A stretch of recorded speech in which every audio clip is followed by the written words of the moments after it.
As soon as you're ready, Trish. Okay, we'll call the committee meeting of the Senate Election Law and Municipal Affairs Committee to order. Move we Do go I into executive have session. a motion to go into executive session? Do I have a second? Second. Do I have a second? All those in favor, say aye. Aye. All those opposed say nay. The ayes have it. We're in executive session. We need to get through the long list. All right.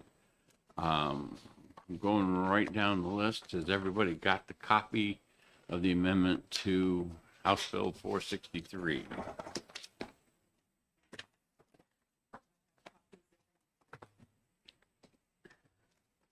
I just received it, Mr. Could you run through quickly, perhaps, what the changes are? Because No it problem. looks significantly different than, The just unpack here.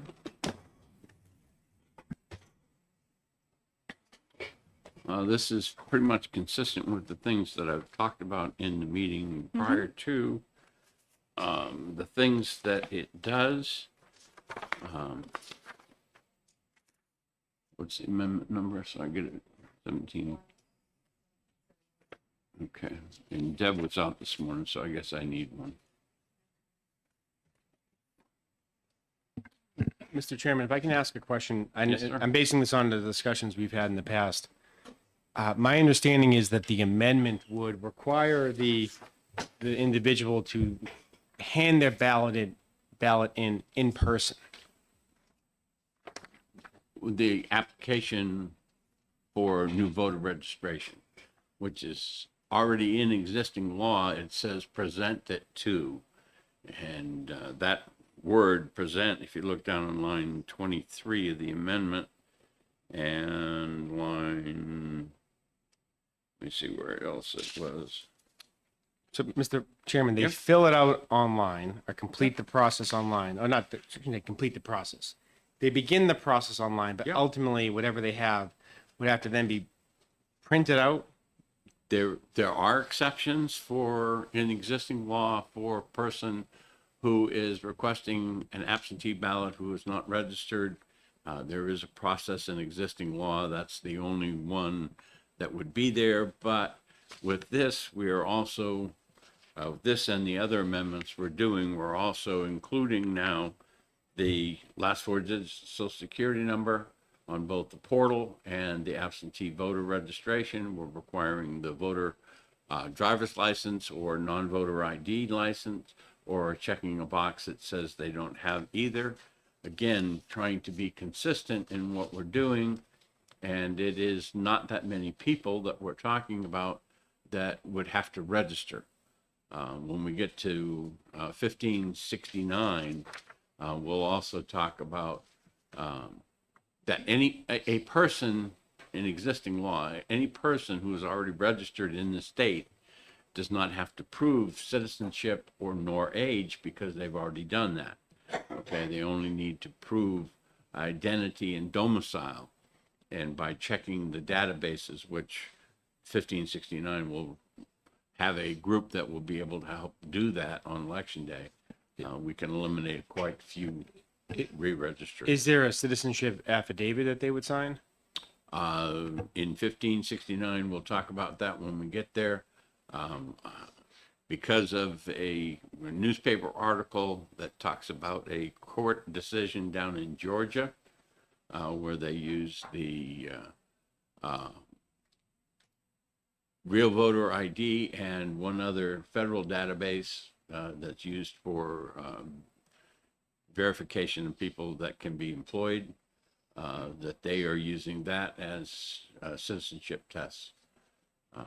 So if I can ask an additional question. Mhm. So the way this would work is they go online, they use this, they would say they request an absentee ballot. They have all the paperwork now. I understand there's some exceptions, but myself, I don't think I would meet any of those exceptions.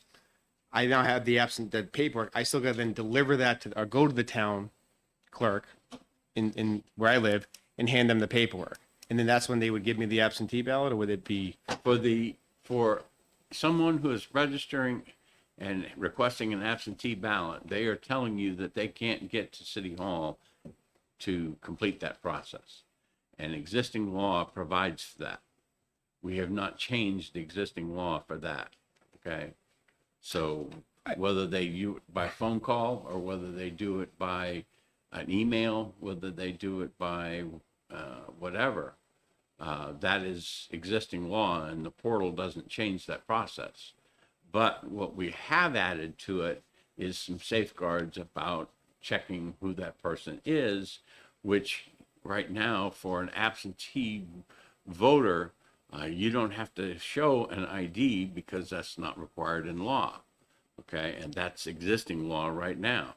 And so to beef that up, that's why we're going to the last 4 digits of the Social Security number and the driver's license number and or the non-driver ID, because there's no reason why they shouldn't be able to get that information and provide it via the portal or whatever other means, so that we have a better check on their identity. Because and Mr. Chairman, I was being told this would save some time for rather than just doing the whole process in person, but I wasn't sure really how. I'm trying to think of when I did this, the last time I did like an absentee ballot, which I think I was in college. I'm going way back. Yeah. Was it, I'm trying to think of it, it really wasn't a grueling process if I remember back then. I'm going back many years, but. If you are registered, okay, and just requesting an absentee ballot because you're out of state, okay, and you provide the items that are on here, your full name, your address, last 4 digits, Social Security number, driver's license number, non-driver ID, date of birth and place of birth, okay, that consistent with current law, you would be sent the absentee ballot, okay? If you were trying to register, okay, at the same time, you either have to do that with the existing law on absentee ballots. In other words, you're not going to be in the town in time or whatever during the, and again, existing law allows more than I would like, but I don't think that that should be changed at this time.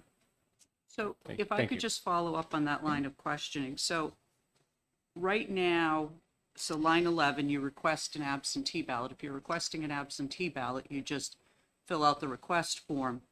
Yeah. The way this is worded, you're now going to need to provide, in order to just, even though you're a registered voter requesting an absentee, you're going to provide last 4 digits of social, driver's license number, which you don't currently. Correct. You don't currently. So this is an added requirement to get an This is- absentee if you do it online Whether you do it online or not. or in the form, you're Because if changing you the go form. into the Yeah, form, you're changing the I'm form as changing the well. form Okay. as well. And again, that's to be consistent across the platforms, so that if you're registering or you're requesting an absentee ballot or you're requesting something else via the portal, they will all ask you for that information. And it'll be maintained in the database. So again, those required fields are the ones, that this changes. And that from the original bill, from the original amendment that I wrote, putting in the word presented instead of provided or, given to or whatever. They are actually, and that's also in existing law. Okay. Further questions on the bill?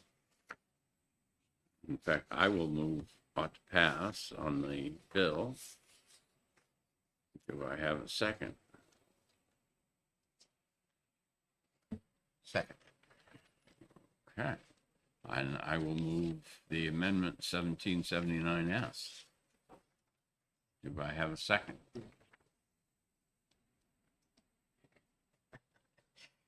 Don't do it all at once. Oh, you're chairman, vice chairman, I didn't want to step on any toes. Senator Murphy, do you want a second? I will second. Thank you. Okay. Further discussion? And Mr. Chairman, I will support the amendment. I'm still not 100% on the ought to pass as amended. Sure. But I think the amendment is a significant improvement to what Bill was originally presented to us by the House. So I do appreciate the work you put into this. So I will support the adoption of the amendment. All right, we are voting on the amendment 1779S. All those in favor say aye. Aye. All those opposed? No, And it's 3-2. Further discussion on the bill as amended?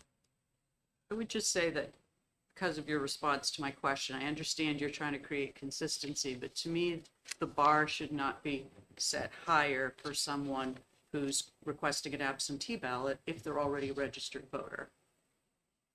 So for those reasons, I would oppose the ought to pass as amended. The reason for the bar is the same thing that we're doing in banking and whatever, where we go into two-factor identification, okay? And that we're looking for information that would be there. And when we get to 1569, the discussions you and I have had about standing up a group to be able to go and look at this stuff, some of those pieces of information, how do you make sure a voter is who they are if they are sending you an email? Okay. Right now, you can send an email in and start this process independent of the portal, independent of anything else. Okay. If you're a registered voter or if you're not a registered voter, what I believe that you as a voter have an obligation to say, I meet the criteria that is set out, that I am a citizen, that I am domiciled in the place where I'm going to go vote, that I am of the proper age. And as somebody said at one point, if I'm relying on a paper document, unless I prove my identity, then the proof of the other three did not matter. So, further discussion? Yeah, I mean, respectfully, Mr. Chair, I think that if you have already registered, I mean, that the original language of this bill read, a new voter application to the election information portal shall not allow verification of identity by affidavit. Verification of citizenship shall be permitted by a sworn statement provided by the election information statement. So presumably if we're doing something online, I mean, the time to sort of set up the checks and sort of security is with login, just like to your point, right? They do with banks and there are ways to verify stuff. I mean, once you're registered, I guess I just don't understand why, again, we're sort of adding these obligations, making it harder to cast your ballot. I mean, if you need to vote absentee, to Senator Abbas's point, it doesn't make a lot of sense to me that you also need to now go in once you've requested your ballot through the portal. And then in addition to that, you have to have all of these other documents handy when, you know, who knows, maybe you're getting ready for a work trip, maybe you're trying to do some last minute stuff. So I feel like, again, you know, there's no problem here. There have been no documented cases of fraud in relation with this issue. And so as we move forward, I hate to see us attaching new requirements to even just, you know, requesting an absentee ballot when again, you're already registered. That identity and citizenship piece has already been answered at the time of registration. Mr. Chairman, let me clarify my comments. I don't think it's an unreasonable burden to have to show an ID. I just think doing it online, if you're going to be there in person, you might as well just do the process in person.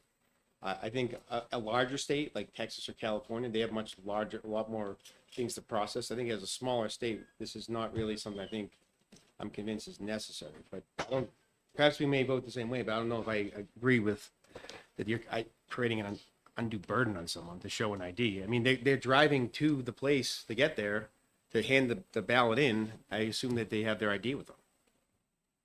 I don't think that's an unreasonable thing. I may have drove them there, but for the most part, I haven't met too many people that don't have an ID that want to vote. Again, when I was looking through this and listening to all of the input I was getting and reading all the emails, that right now the clerks cannot require a photo ID of somebody who is trying to accomplish this process for registering to vote and voting or obtaining an absentee ballot. And I felt that that was not appropriate. So in doing this on the portal, which is basically the same as sending that email, it just, got one address and not 308, I think we have polling locations across the state. That I thought that there was ways that we could make that a little more secure and still not impose a burden on those people. And writing down the last 4 digits of my social security number and putting in my date and place of birth and looking at my driver's license number and entering it on this form or any of the other forms that we're using goes to me to be like a 2-factor identification.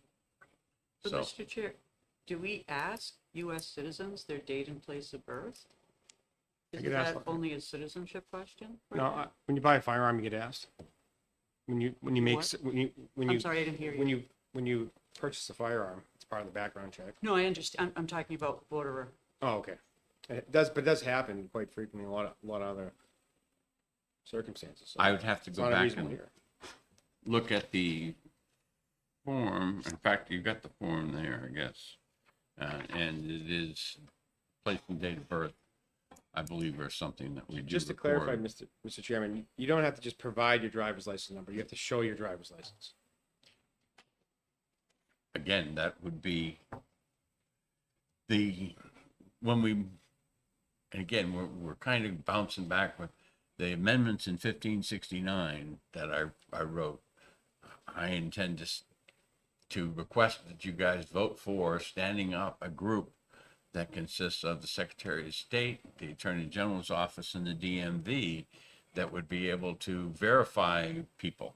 If you came in to vote and you didn't have your ID with you, it's certainly possible that this would allow you to sit down in front of a screen with a DMV person, and the DMV person could look at your picture and the screen, and you'd have all the information. So would I require the license? Again, I'm trying to walk that tight line between, verification. Again, as I said before, I want to make it easy to vote, but hard to cheat. And individuals on this committee right with me on easy to vote. Okay? And so I'm working on the hard to cheat part. And sometimes I don't get as much support on that. So, and again, I'm trying to balance that with, I believe that they have the obligation to prove that they're qualified to vote. And I'm trying to get us there. Okay, further discussion. We are voting on the bill as amended by 1779. All those in favor say aye. Aye. All those opposed? No. No. Then it fails. Do I have another motion? Interim study? We have a motion for interim study. All those in favor of interim study, say aye. Sorry, Chair, just a clarification, a motion of interim study on the bill without the amendment. You can't, Yeah, you can't. you can't I'm just put the clarifying for the amendment on it record. if Yeah. you're going to interim study. I know, I'm just clarifying. Okay, All those in favor of interim study, say aye. Aye. Aye. All those opposed, say nay. Nay. Aye. And it's 3-2.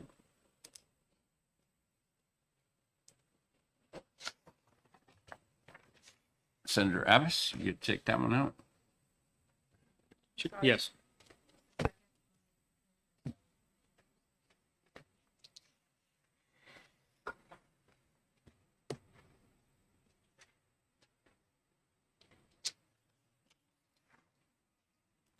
Uh, 1313 is the next one on the list.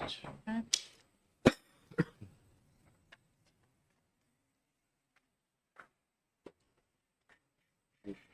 do have an amendment, so I would move ought to pass on 1313, and I do have an amendment that I think Tricia has distributed. The Senator issue- Susie moves on to pass. We have a second. Second. Okay, So I think the issue that had come up, so this bill was about making the voter checklist accessible, but in a sortable form so that it was more useful for the recipient.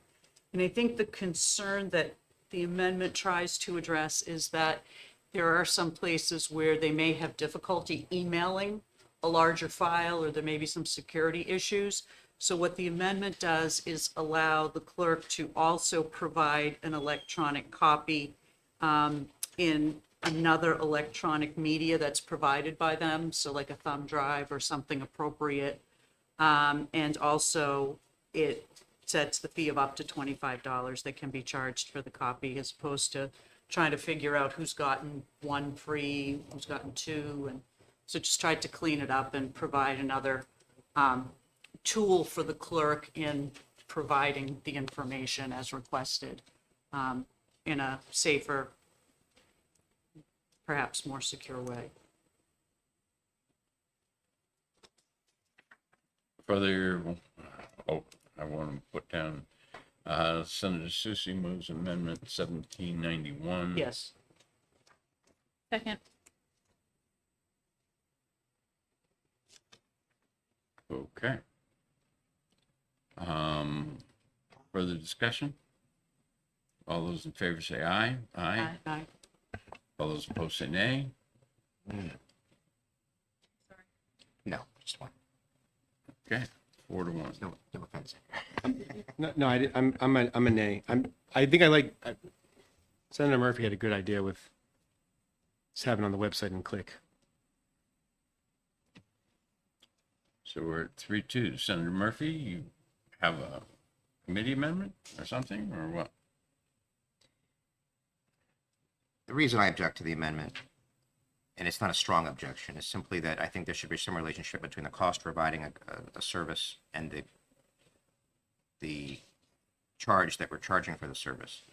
And an email is essentially free. But the file it exists, it can be sent out, whether it's on a website, which you click, or it's emailed, it's seconds. So I think $25 is a bit steep. So it's more of a principled objection than a, It does say up to may be 25. charged. So it's But- permissive. but the towns and cities, the clerks are simply going to charge $25. And they're going to see that and think, well, the fee's $25. So I like the original bill only. I don't like a lot of the original bill, but the part where it says that there's at least one free request or two free requests per election, I would retain that language. I think a $25 fee for, like, if you wanted a copy physically printed is Sure.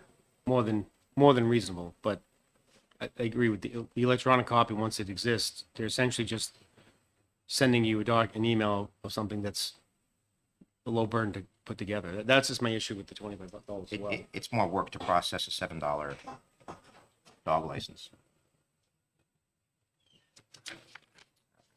$2 dog license. Well, parliamentary, unless you have an amendment that you want to offer. Yeah. This is an FN bill, and we need to act on it today. I understand. That I don't believe that this has a measurable impact. So it could be put on the list of bills to waive. The parliamentary situation is that we have adopted the amendment. Yes. Yep. Then I would propose a further committee amendment that we delete line 11, starting with a fee of up to, delete that sentence and insert one free request may be made per election before a fee of up to $25 may be charged for such electronic copy sent by email. So we're returning to that original sentence only instead of two, inserting one.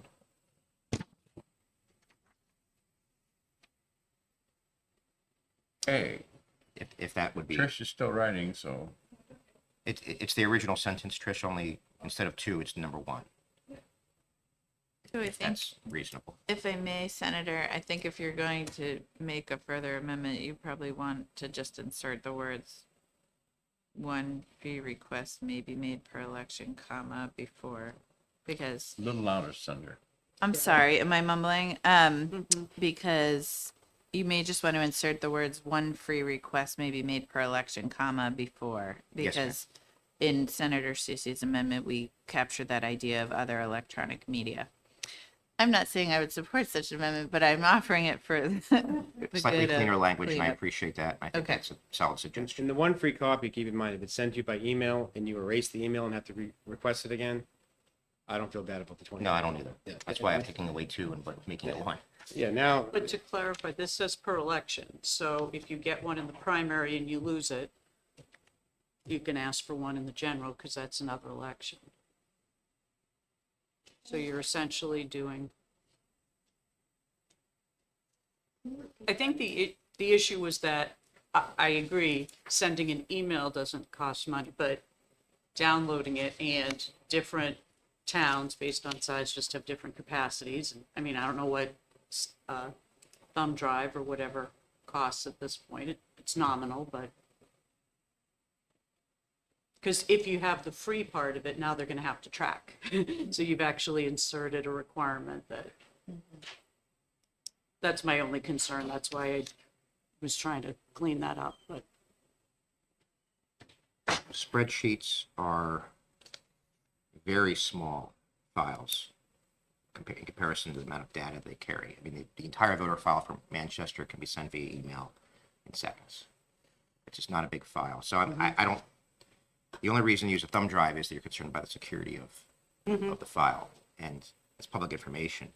Yeah. There's no reason why they wouldn't email it as opposed to anything else. So Okay, so the committee amendment is based on 1791 inserting one free request per election before. Have I got the wording correct? I would recommend one free request may be made per election, comma, before. One free request may be made per election before, and then continue on with the rest of the sentence. Okay, that gets the job done. everybody know what we're voting on, committee amendment. All those in favor say aye. Aye. All those opposed say nay. No, Okay, was that one no or two no's over No, it there? was two no's, sorry. That was My two voice no's. must be quiet today. 3-2. I will bring my Okay, louder voice. voting on the bill as amended. All those in favor say aye. Aye. Aye. All those opposed say nay. no. Nay. The ayes have it. And Senator Murphy, Yes, sir. you've got that one. All right. We're 5 minutes into where we're supposed to be, so we need to come out of executive session, start the hearings, and because we have the rest of those FN bills, we will be here as long as it takes, so. All right, if I have a motion to come out of executive session. So moved. We have a motion and a second. All those in favor coming out of executive session, say aye. Aye. All those opposed say nay. The ayes have it. We're out of executive session. And we're going to start the hearing on 11:19 as soon as the clerk is ready, or the aide is ready. Okay. Paige, who's here to present the bill? Come on up.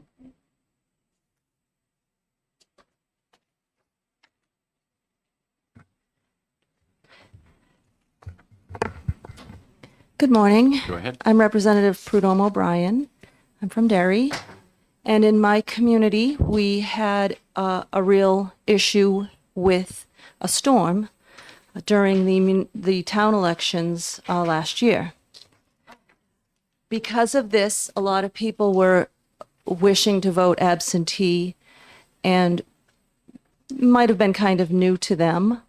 When they got to town hall and they got the form, they did not feel that there was a spot on the form that really applied to them. The option they have when a winter storm is declared on election day, the option that they have to fill out is I am elderly or infirm, and I have a physical disability and would otherwise vote in person, but I have concerns for my safety traveling in the storm. People felt like this meant they had to be elderly or infirm or have a physical disability, but there wasn't a spot that allowed for them to write that they had concerns about traveling in the storm. They could simply have a concern about traveling in the storm and be able to get an absentee ballot for that reason when the National Weather Service declares a winter storm emergency. So because of that, they felt like filling out the form, they couldn't do it in any accurate manner.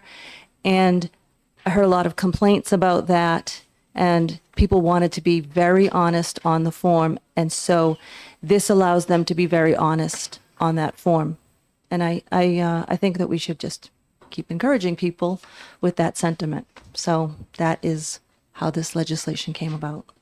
Additionally, I heard from town clerks who said they favored this as well. Okay, questions any from questions? senators? Can I ask one? Yes, ma'am. Was there any consideration given, so the lines 3 and 4 that you're crossing out are about school and caretaking. Was there any consideration given to including safety of myself or someone in my care? I think that's covered with when we add the line, I would otherwise vote in person, but I have concerns for my safety traveling in the storm. I'm thinking if I was a mom and I had concerns for my children, I would have the same concerns for myself, and I would feel that this was covering that because everyone's in the same automobile. I think it covers that. If we implement this and start to hear complaints about what you just mentioned, then we could amend that. But I haven't heard anything like that. Any person who has concerns about others would have those same concerns about themselves in the winter storm. I took care of my mother-in-law for many years, and every time I took her out, I had to be concerned with her safety. Whatever the conditions were, those would apply to me as well. Thank you for the question. Additional questions? Seeing none, thank you very much. Liz Dentarelli.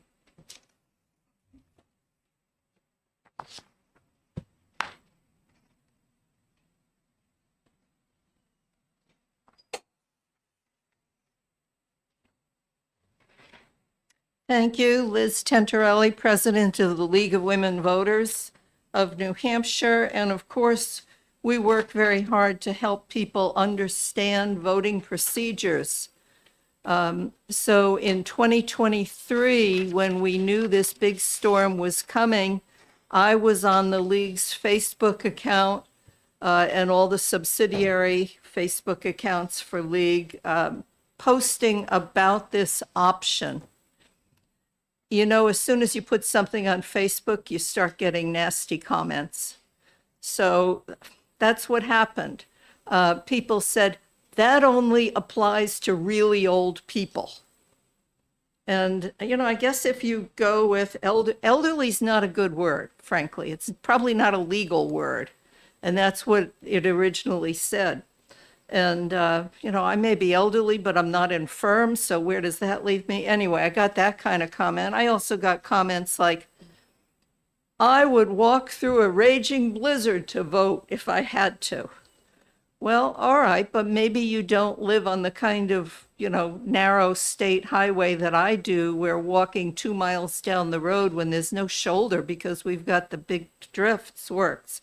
Anyway, I support simplifying the language Because if we have to do this again, and somehow we've had really bad luck with March town meeting lately and weather for several years in the last 10, I would want to be able just to say, if you are concerned for your safety, you may vote the day before using an absentee ballot at the town clerk's office. And I will continue to do that kind of work if necessary, but the easier it is for people to understand that it applies to anybody who is worried about their safety, I think the better off we'll be. Questions? Seeing none, thank you very much. Thank you. There were 3 other people. 2 said no and 1 didn't say whether they were speaking or not. Anyone in the audience that wants to speak? Okay. Generally, we don't do that, but we'll take it quickly.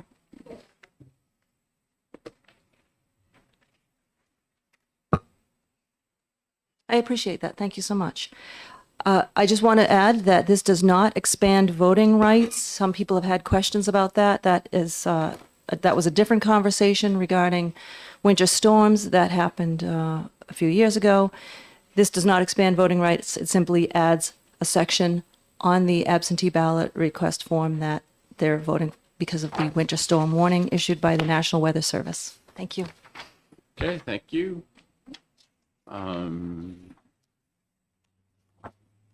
I don't have the online vote, but we will include that in the report.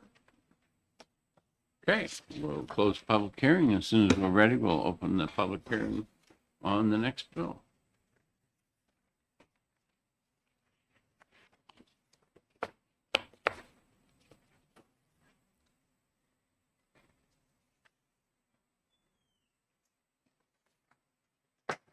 Almost.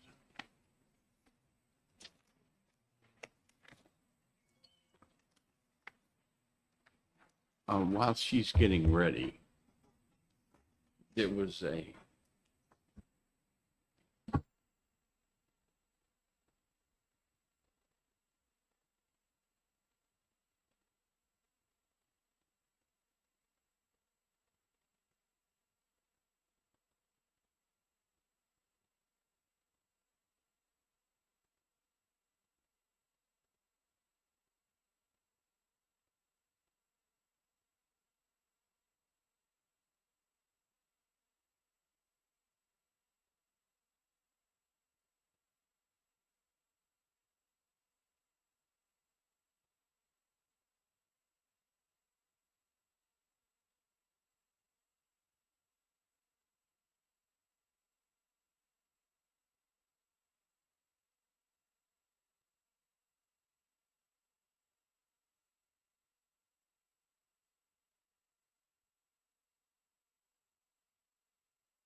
okay. The next bill is 1124. Who's here to introduce the bill? Representative? Thank you, Senator Gray, and good morning, Senators. Did you sign in on the sheet here? I haven't. Okay. So my name is Walter Spilsbury. I represent Sullivan District 3, and I'm the sponsor of HB 1124. I think it's an extremely good bill. It received a vote of 20-0 in House Municipal and County Affairs and a voice vote on the House floor, after a number of comments were incorporated in the form of a House amendment. It's a very good bill as is, but I've just distributed my testimony that I've tried to keep brief.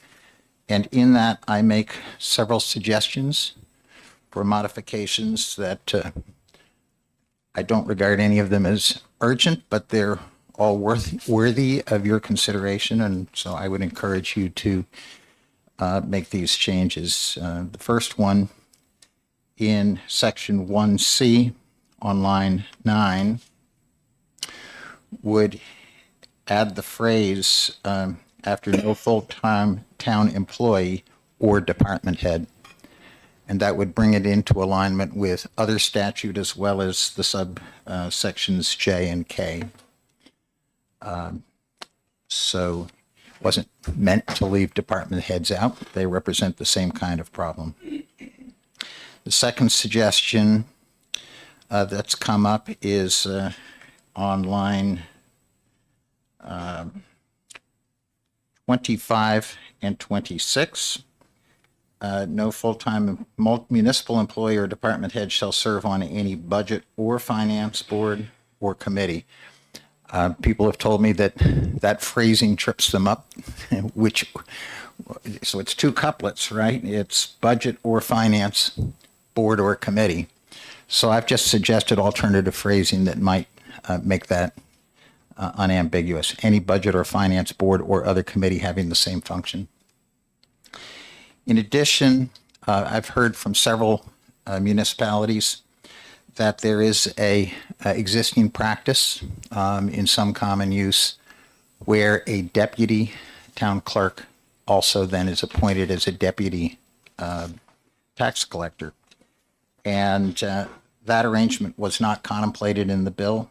And so I've suggested language at the bottom of the first page of my testimony that I've worked out with the New Hampshire Municipal Association. And it simply strikes or deputy town clerk out of the first sentence and then addresses the deputy town clerk in a second sentence. So no town clerk may hold any other elected or appointed office other than tax collector if authorized as provided in RSA 4145A. But it goes on to say the deputy town clerk may also be a deputy tax collector. Now, somebody raised the question with me, well, what about all these combinations where maybe a town clerk could be an assistant, a deputy tax collector, or a tax collector could be a deputy town clerk? And my suggestion is you don't go there, because under the statutes, a deputy stands ready at all times to assume the position of their principal, and that just puts them right back in the same box. So we don't want that conflict, I believe. The final thing I've addressed here is that RSA 4145A basically says that the question can be submitted to the voters at town meeting whether to merge the positions of town clerk and tax collector. And I read that statute to say that that avenue is open, but it's a question that has to be determined by the legislative body, the voters. Apparently, there are some situations in the state where a town clerk has been appointed to be the tax collector without going through the process of 4145A. And I find that surprising. I would have thought the whole purpose of 4145A is to say, if you want to combine these positions, you have to submit it to the voters. But I leave that to your discretion. And if you think that they have a point and you want municipalities to be able to appoint a town clerk without going through 4145A, I've given you a very, very quick option, and that is just to drop the phrase "if authorized" as provided in RSA 4145A. So those are the mechanics. I would encourage you to fashion a brief amendment. This is something I've reviewed with leaders on the House Municipal and County Affairs Committee. And this is consistent with the way the bill was managed through the House. We listened, we absorbed comments, and there are none others that I have heard. So I would just say, without getting into the specifics, I represent 3 towns, Charlestown, Newport, and Unity. And there are instances in all 3 towns that, in my opinion, are just simply unsound practice. And so I'm just going to allude to a couple. But I will tell you that having sponsored this bill, I've heard many other war stories. There are situations that are all around the state that I really don't think we should allow to continue. For example, we have department heads on our finance committee. And when I asked one of them why he ran, he said, to make sure my department is funded. That's exactly what this bill's trying to prevent. We have a situation where there are 6 elected members of our planning board, and then, of course, the ex officio selectmen. And a majority, 4 of the 7, are town hall insiders. That's the kind of thing this bill is intended to prevent. If you have any questions, I'm glad to answer. Questions from the senators? Seeing none, thank you very much. Thank you.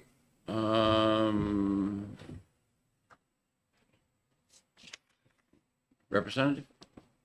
Bowman?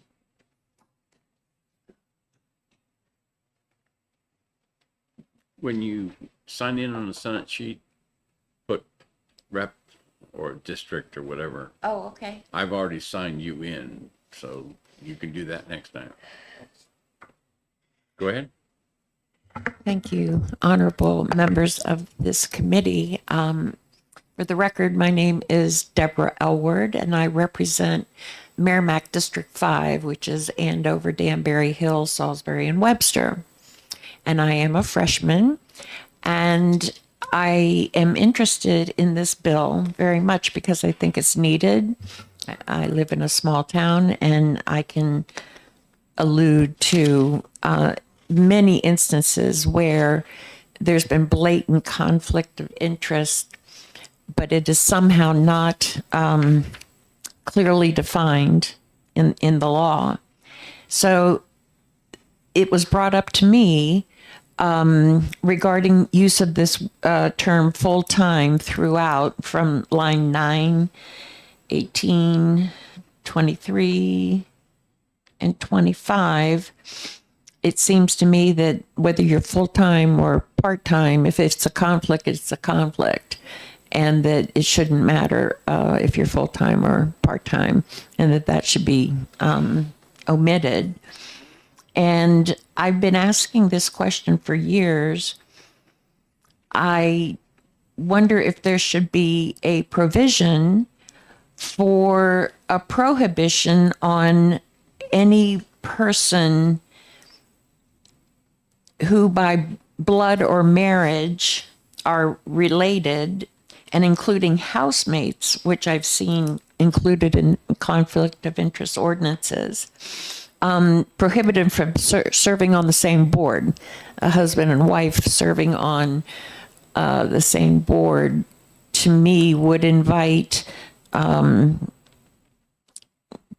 prejudgment discussion over breakfast of an application. I see it needs to be addressed because it is a thing to prohibit that type of arrangement. And I too can attest to a department head.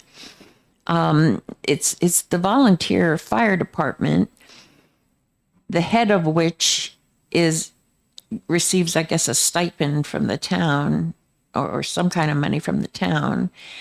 But he sat on the committee called the Safety Committee that was trying to determine a $3 million bond for a new firehouse. And that was summarily defeated because it was so excessive. He should not have been on the board or on the committee steering for his own fire department, in other words. So that's really all I have to say. Questions from the senators? Seeing none, thank you very Thank much. Eric?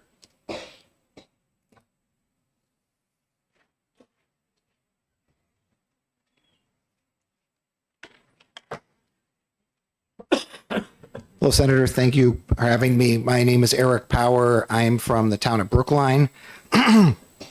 I formerly served on a school board, the Cooperative School Board for Hollis Brookline, and I currently serve on the planning board.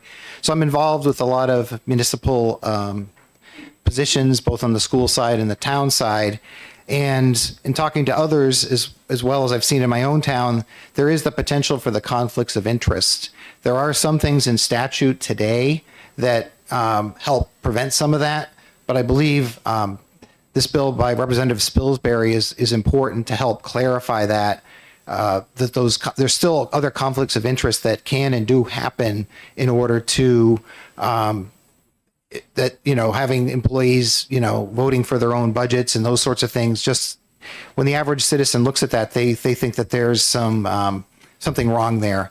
And so those sort of situations shouldn't be allowed to happen. And so this bill, I think, is a really good clarification of it. I also looked at it as it was going through municipal and county government. There's a lot of feedback, and it's not common to see a unanimous vote out of there on something like this, but it did, because they did take into account all of the different situations. I think a couple of ones Representative Spilsbury brought up, a couple small amendments would make the bill even better. And I think it would be wise to do ought to pass with amendment on this bill. Thank you. Questions from the senators? Seeing none, thank you very much. Joan?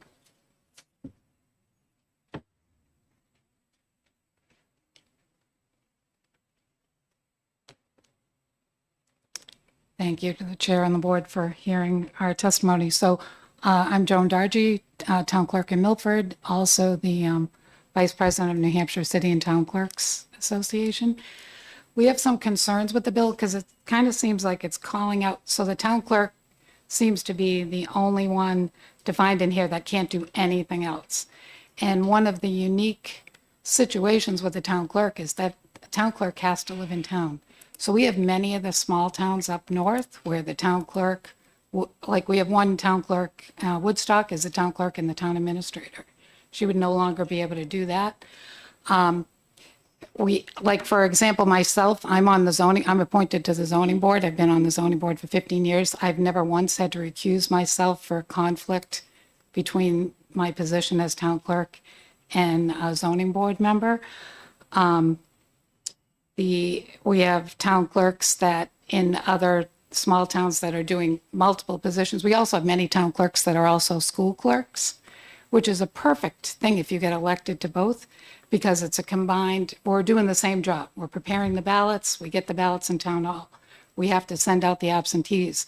So preventing a town clerk from holding any other elected or appointed position just seems to it's going to cause a lot of chaos, especially for the smaller towns. I think in regards to the town clerk tax collector, the reason that not all town clerk tax collectors are elected is because some towns have put a lot more responsibility on the tax collectors. So they choose to be able to appoint a tax collector that has some accounting experience. And that's where, because I know in Milford, the town clerk tax collector 20 years ago was the same position. Town clerk was elected, tax collector was appointed, but that town clerk held the tax collector position until they decided to break it off. So it gives the towns a little more flexibility in that regard when they need someone with more accounting background. And I think I covered it all unless anybody has any questions. Questions from the senators? Just one, if I Senator may. Susie. Do you know if many of the towns already adopt local conflict of interest provisions? They do. It depends on if they're in their charters. They do. And this is not an issue with the city because obviously the cities are appointed city clerks. And they don't have that issue. Thank you. Other questions? Seeing none, thank you very much. Nat? Oh, I did want, I'm sorry, I apologize. Could I just Okay. bring them? So we were recommending an amendment to remove lines 7 and 8, which would just match up with the previous RSA 669:7. So that was our recommendation. Thank you. Okay, thank you.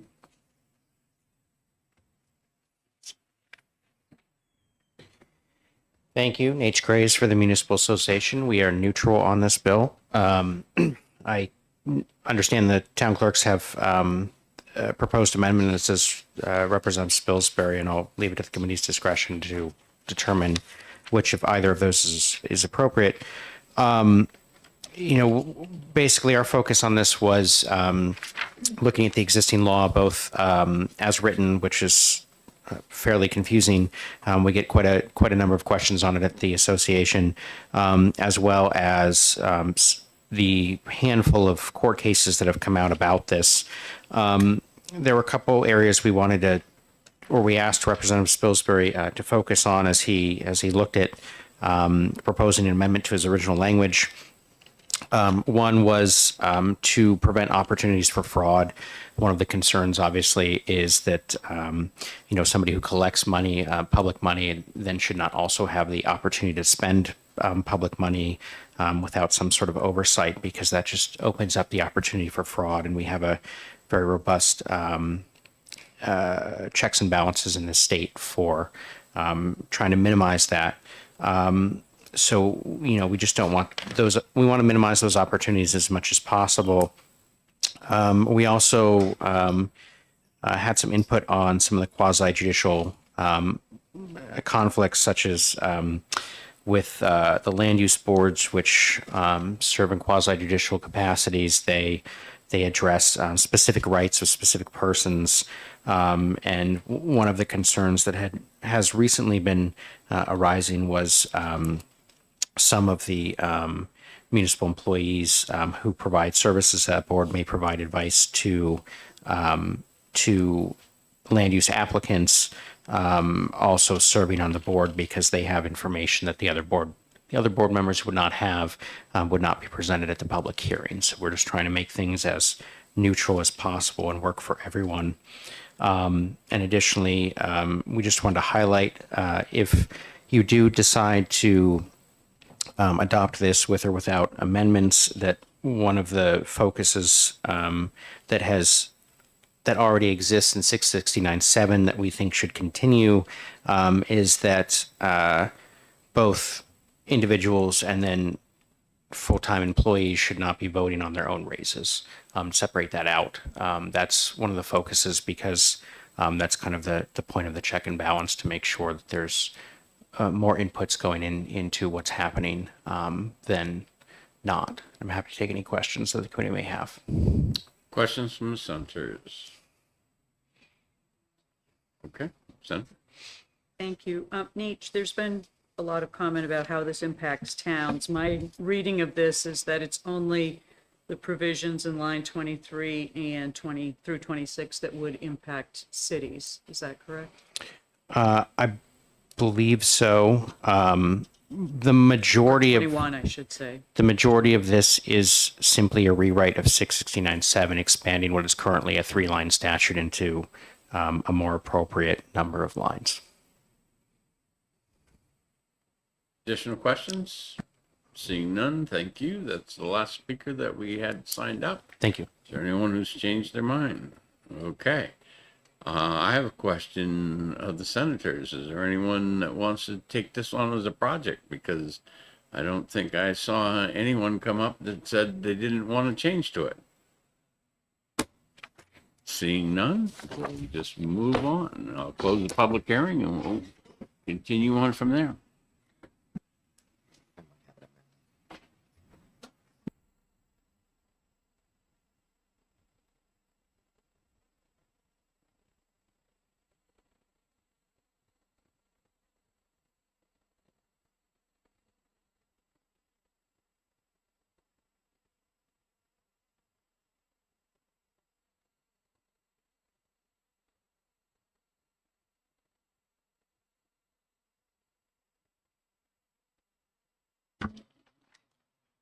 Are you ready, Trish? Okay, the next bill is 1175.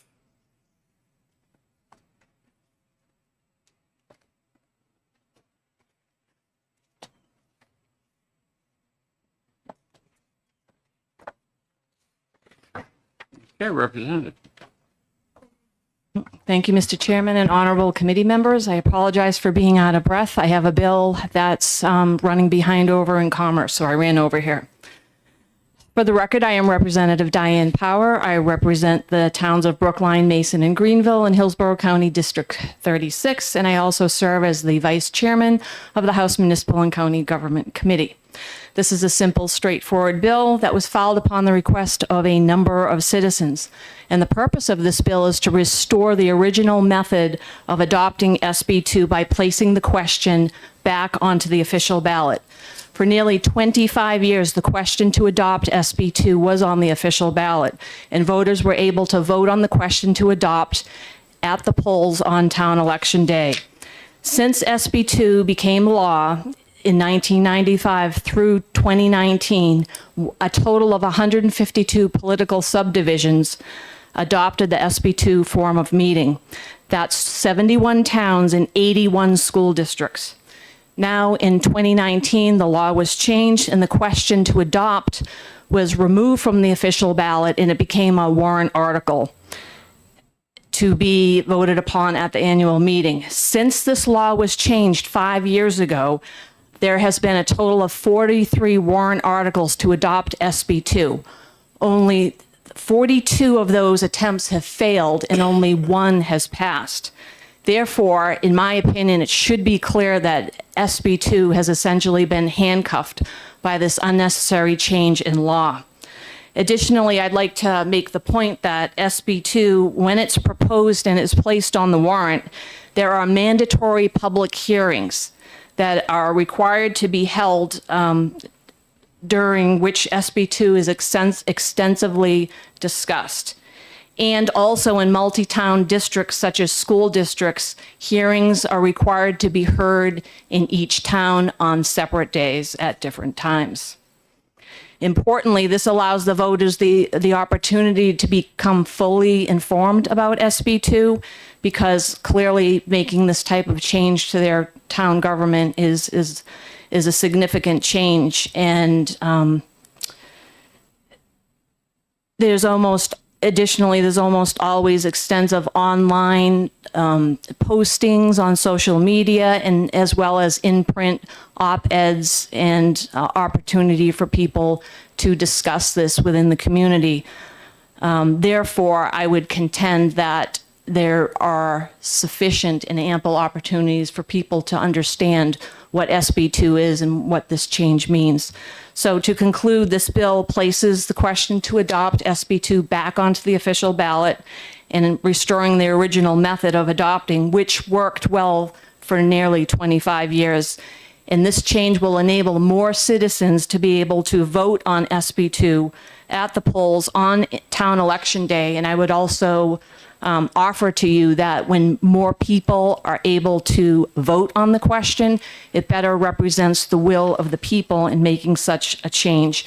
And finally, by putting the question to adopt SB2 on the official ballot, that also guarantees that a vote will in fact occur, because what we see at town meetings is oftentimes the question simply gets tabled and it's never discussed and it's never voted on. Therefore, I would respectfully ask that this committee vote ought to pass on this bill. Thank you, Mr. Chairman. That concludes my bill introduction. Questions from senators? Seeing none, thank you very much. Thank you. Cordell?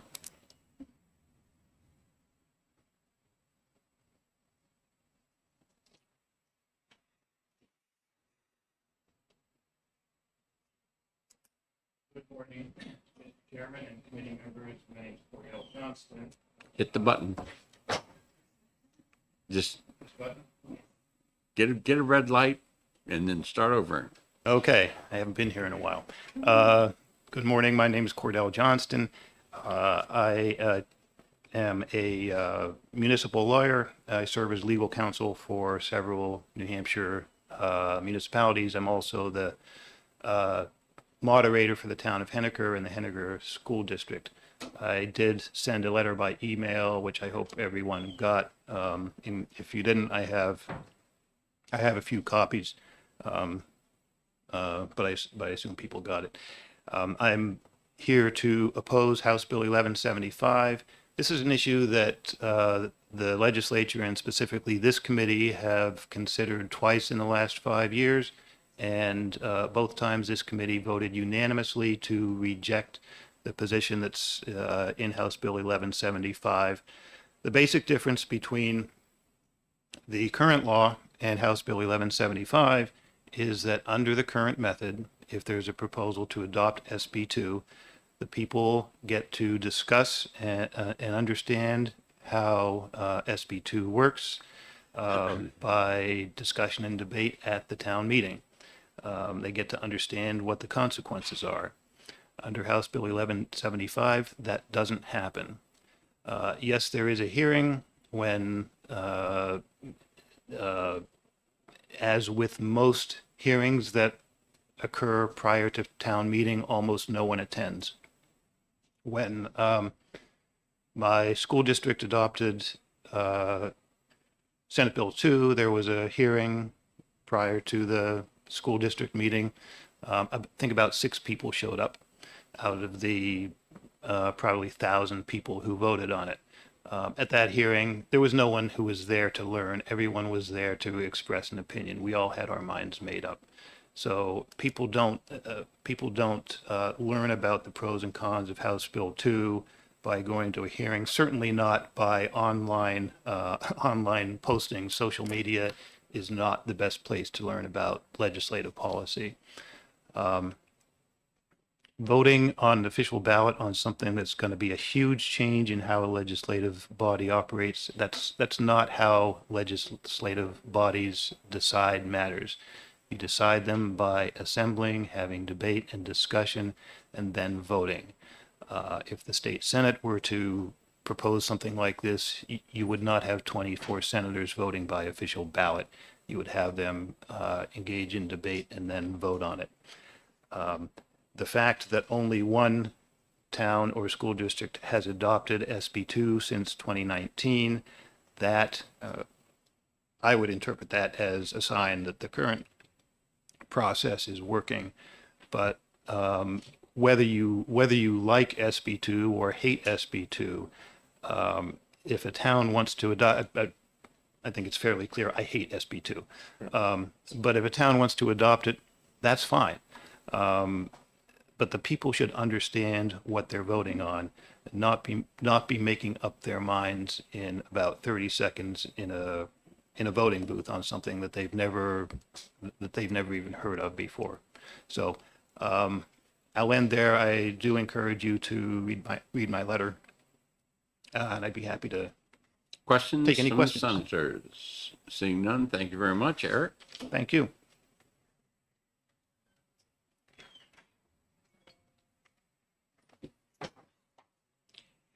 Good morning again. For the record, my name is Eric Power. I'm from the town of Brookline, and I'm testifying in favor of HB 1175. So in 1995, SBT was formulated as an alternative forum of meeting, primarily to address disenfranchisement of voters who could not attend the annual meeting. These are voters. The voters can't attend the traditional meetings are the ones that are most in favor of SB2 because they don't get a vote.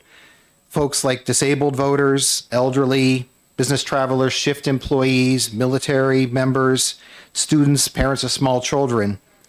The all-day and absentee balloting enables all voters to participate, which made sense for adopting SB2. So after considering alternatives, the legislators in 1995 wisely chose this method to adopt SB2 so that all voters could weigh in on this choice, especially the ones that could not make it to the meeting. And this adoption method worked for about a quarter of a century.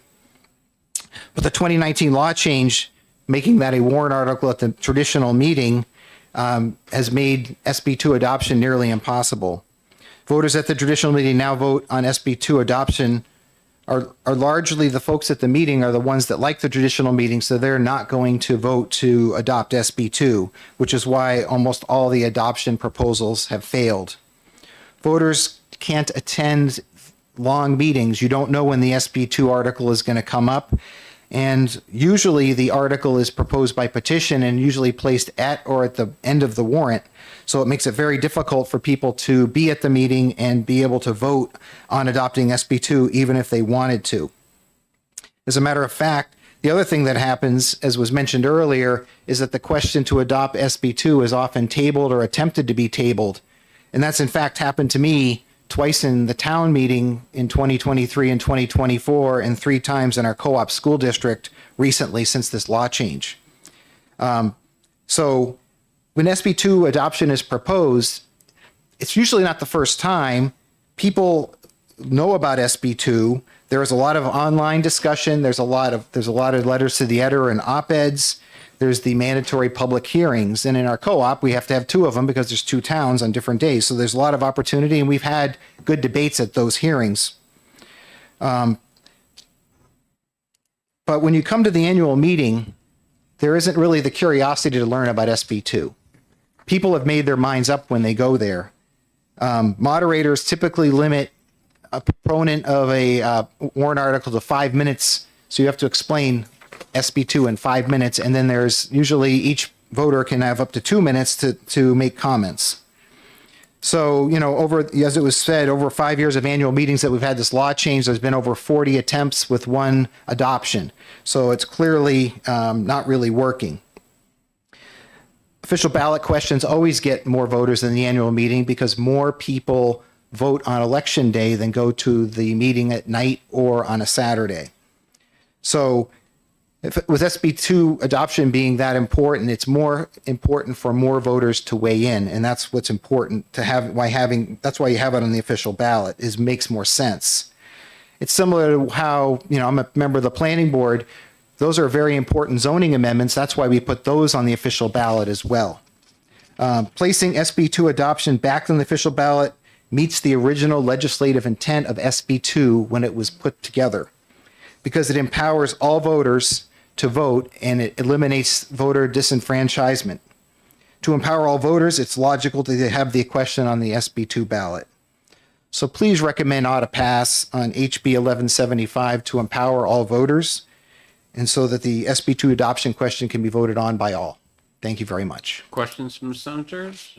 Seeing none, thank you very much. That's the last person that I've got that's requested to sign. Is there anybody who's changed their mind? Seeing none, we'll close the public hearing and we'll open the public hearing on 1348 as soon as we are ready.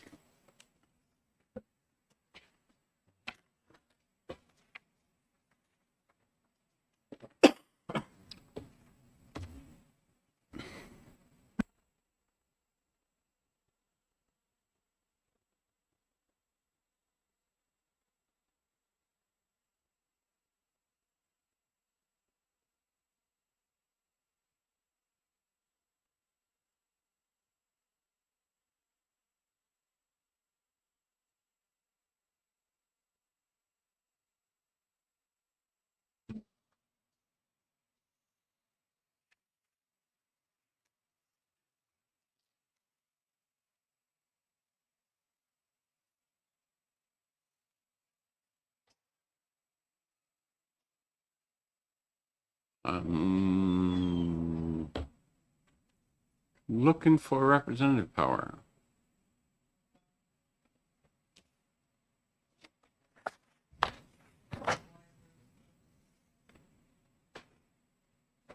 Okay.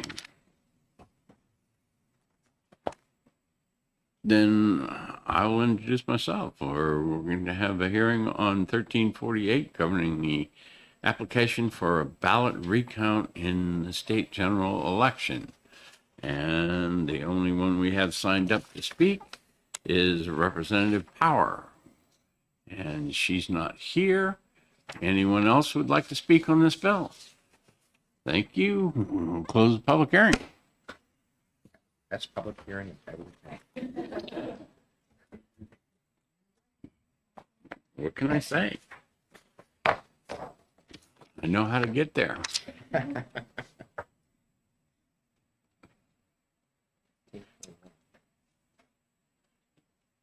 1567, I am still waiting for that amendment, but I've been hassling for it. We got one more bill to go, so. Yeah.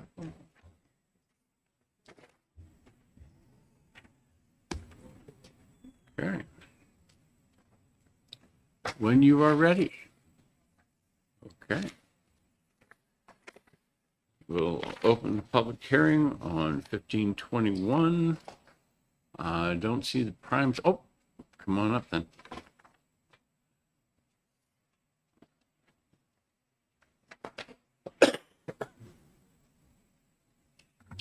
Good morning, Mr. Chair, Senators. I'm Carol McGuire, representing Merrimack District 27 and Chair of the House eDNA Committee. The prime sponsors are not here because the content of 1521 was combined with a different bill in eDNA, and this is a complete replacement, so I'm here to explain it to you.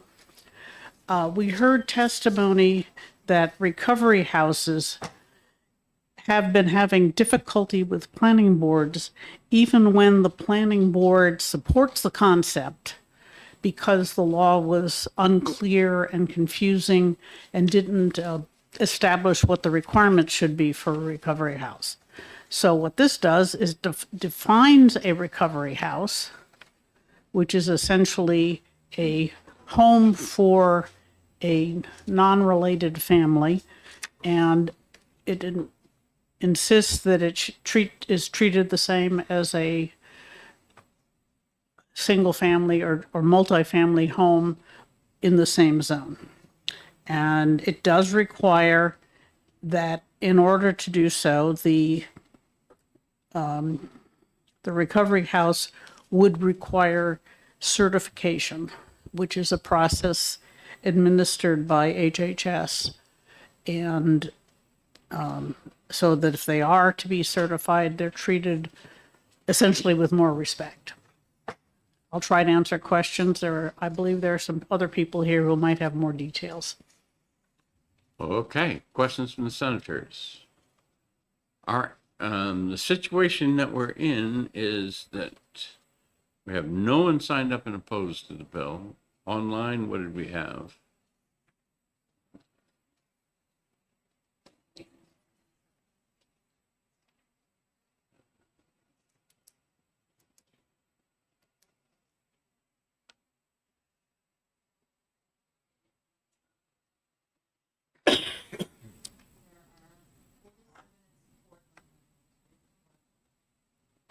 Okay, and we have 47 in support and 1 opposed. Is there any objection from the senators of going into executive session? You ought to close the public hearing first. I'm getting close to that. I'm getting close to that. If someone objected, I wanted to keep it open. All right, is there anyone in the public that is going to feel upset if I go into executive session and vote on the bill? Okay, I don't see anyone. I'm not comfortable voting on this bill at this moment. Okay, then we'll continue the public hearing. Well, I'm not opposed to the public, ending the public hearing, Mr. Chairman. I'm just not going to be able to accept the bill at this moment. Again, yeah, Understood. my choices right now I understand. are to continue, but we'll go from there. We will continue. Ben Frost. Don't see Ben Frost. All right. Persephone, I guess. If I got the right first name? Lesburns? Okay.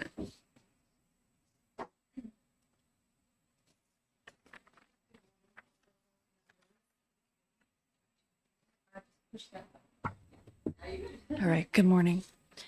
My name is Persephone Lesperance. I am a person in long-term recovery. You're going to have to pull the mic closer to you or speak louder, one of the two. My name is Persephone Lesperance. I am here today not only as a professional in the addiction treatment space, but I am also a person in long-term recovery. What that means to me is I have not used a mind, mood, altering substance in over 8 years. I have experience in all levels of care, but ultimately my heart is in our recovery housing community. In May 2016, I became the first resident of a newly opened female recovery home in Somersworth, New Hampshire. The home was a beautiful 4-bedroom, single-family farmhouse on a picturesque plot of land called Malley Farm. I hadn't slept in a real bed for years. I had been in and out of the Department of Corrections, as most of us have in our community, for low-level drug-related crimes. Walking in this home felt like a dream. I couldn't believe my luck in calling this place my home. My bedroom was beautifully decorated. The view from my window was breathtaking. There was even a garden in the backyard. I felt like for the first time in a long time I could breathe, and staying sober may actually be possible. This space ignited hope and a belief in myself I had never felt before. I became gainfully employed, a contributing member of society. I rented my first apartment. I furthered my education. I bought my first car. Upon celebrating 2 years in recovery, I stepped into a career in addiction treatment. And quite honestly, I never felt more alive. I had found my purpose. When it came to zoning, that home was the exception to the rule. It was originally zoned as a boys' group home, therefore falling under all the pretenses that it needed. Although I wasn't there, I imagine it was a lot easier process than most of us professionals go through today. Although my stay in that home was a long time ago, its impact has remained with me to this day. My dream was to gain enough knowledge to effectively help my people, women struggling with substance use disorder. In 2023, my dream finally came to fruition and Grand Mason Recovery Home was born. We are a 12-step, highly structured female recovery home based out of Manchester, New Hampshire. Since its inception, our mission has been to foster a space where women felt safe, respected, inspired, and loved, like I once had at Malley Farm. Our journey to certify through New Hampshire Coalition of Recovery Residences was optional, but we decided to do it anyways. The process was extremely thorough and brought such value to myself as a leader, to our community, and honestly, I can't say enough about the great things their team had done for us and how helpful they were from start to finish.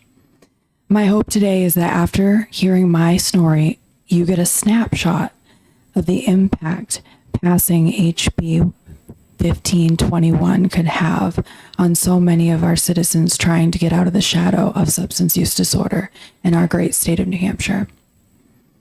It is my belief that HB 1521 will enact much needed change and oversight of recovery housing by local municipalities all over the state and start us all on the road to recovery. New Hampshire has been hit extremely hard by the opioid epidemic. I am a proud mother of a beautiful 2-year-old little boy. I want to raise him in our great state, and I also want to contribute to making it a better place for the next generation. We can do this together. Please help us do that and consider passing HB 1521. Thank you. Questions from senators? Senator Burke? Hi. What town did you grow up in? Rochester. Thank you. Additional questions? Seeing none, thank you very much. Sean Casanzaro? Need a second here. That story was very touching. Just bear with me here.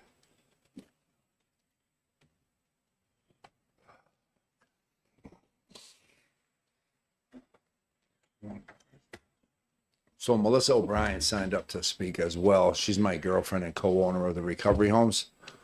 That's why she came up. Is that Just okay? when she starts to speak, she'll introduce herself. You go on and introduce yourself. Good morning, everyone. My name is Sean Keith Canizaro, co-owner of Hope to Freedom Recovery Homes. Our situation is a little bit different. We're in Claremont, New Hampshire, and we have the city's backing and the city's help.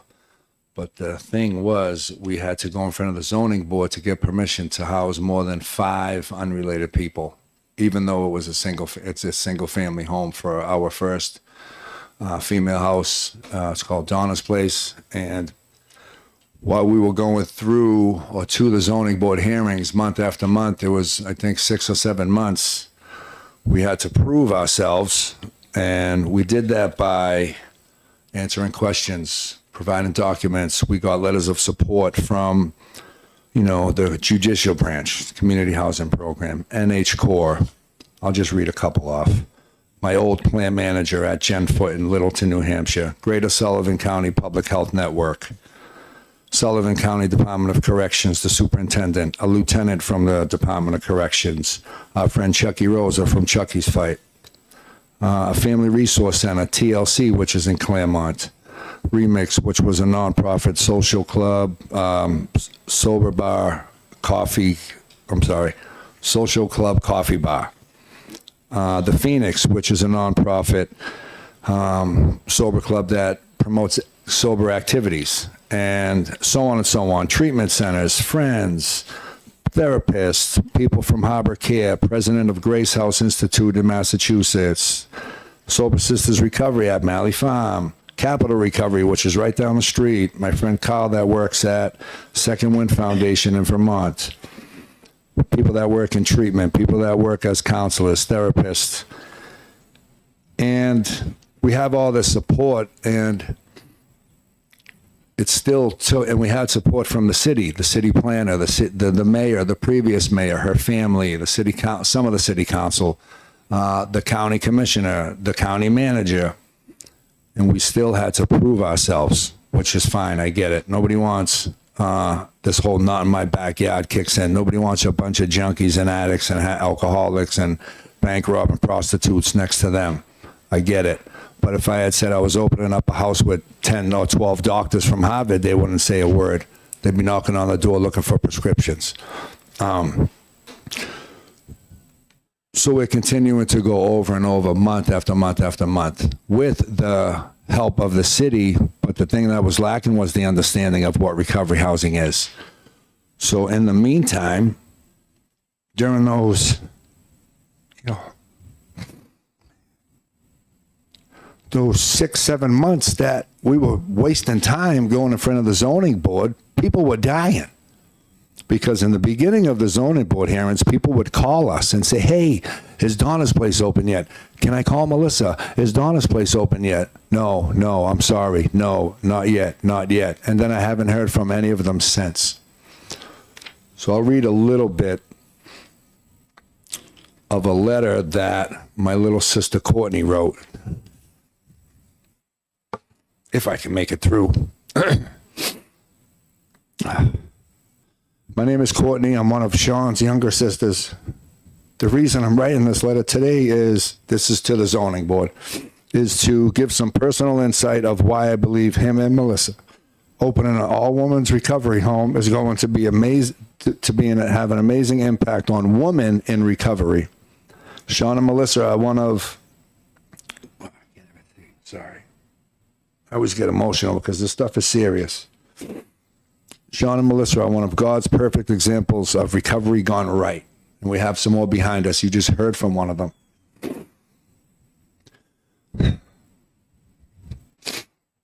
I've witnessed my brother at some of his lowest in life, homeless, dope sick, in and out of jail. Now I get to witness his growth. While still in the process of his growing, Sean wants nothing more than to help others in need. He was able to do that when he was given the opportunity to open a sober house for men, also in Claremont. With the gift of opportunity to open Donna's Place, his first women's recovery home, I see the great outcome of getting some of our women the help needed as well. And this is what got me. This is why I wanted to read it. By having this loving home there for them, it could be someone's loved one's first step to their new sober living. That was why I wanted to read that letter, because those someone's loved ones were denied the opportunity because we were trying to figure it out. So if this bill is passed, it will be very easy for someone else that will be certified through NH Core to go and just open up. And as long as they're doing the right thing and they get certified, there's no problems, there's no wait, there's no harassment from the neighbors, there's nothing but help and love and support. You know, you can walk into any one of our certified recovery homes, as well as Graham Mason and the Reverend's House and a bunch of others we get to know, and you wouldn't have any idea that it's a sober house. You would think your family lives there. These places are beautiful, and that's what these residents need, is that love and support. We can give it to them, but we need your love and support. So it's either the bill gets passed or someone has to buy a ton of body bags, because people are literally going to die. You know, people are shooting fentanyl and everything else under the sun. they need places like this. Thank you. Melissa, did you have anything to add? Just for the people that are standing, I'm actually over what I have seats for right now. So if you'd wait outside, I'd appreciate it, and then we'll get you, Thank you. I didn't want to crosswalk. that's actually his seat, but yeah. We're missing a seat for Melissa now. We'll get there. Go ahead, Melissa. Good morning. My name is Melissa O'Brien. I'm co-owner of Hope to Freedom Recovery Homes. I'm emotional. I'm also a woman in long-term recovery. And I have 2 children that unfortunately have to also bear the effects of overdoses. And we are a blended family. We live, breathe recovery. So in our area, there is no women's house at all. There is a co-ed place. And the importance of this is not only lives, but it's a ripple effect in a positive way, or a negative if this doesn't get passed. You know, we have seen families be reunited. We have seen families begin to start. We have seen, you know, particularly in the women's house, we have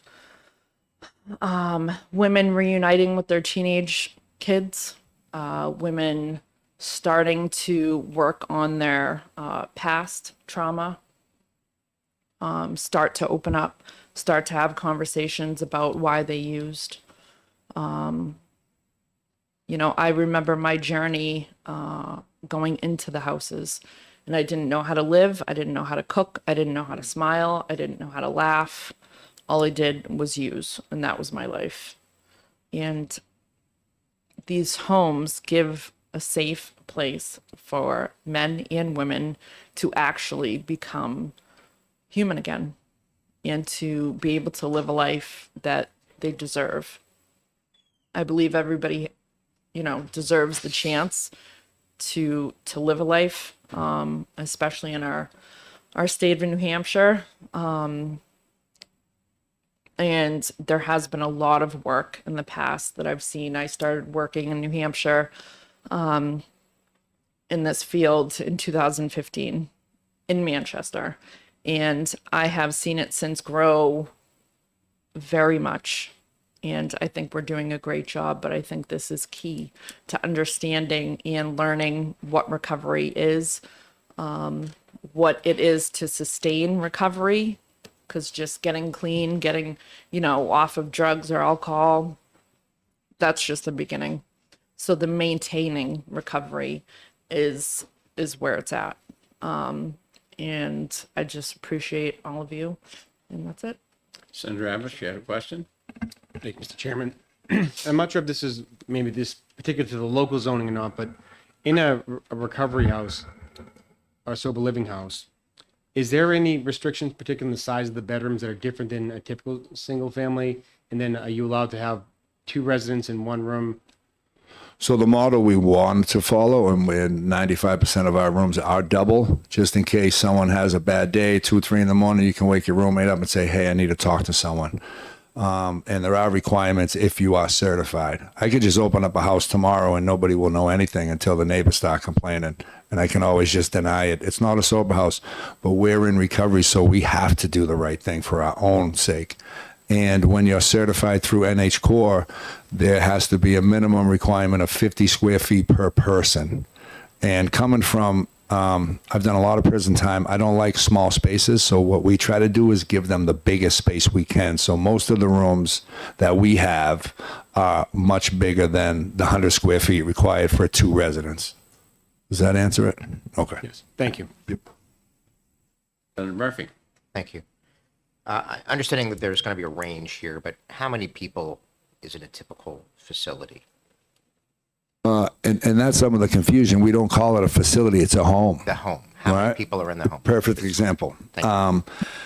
So every one of our homes, the first house we have 8. A second house we have 11, and this female house that we went in front of the zoning board for has 11, with room for more.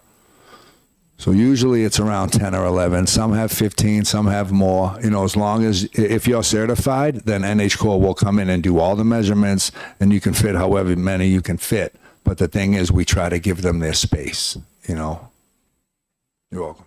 Additional questions? Thank you. Thank you, guys, ladies. I appreciate it. Representative, I didn't see you back there. Come on.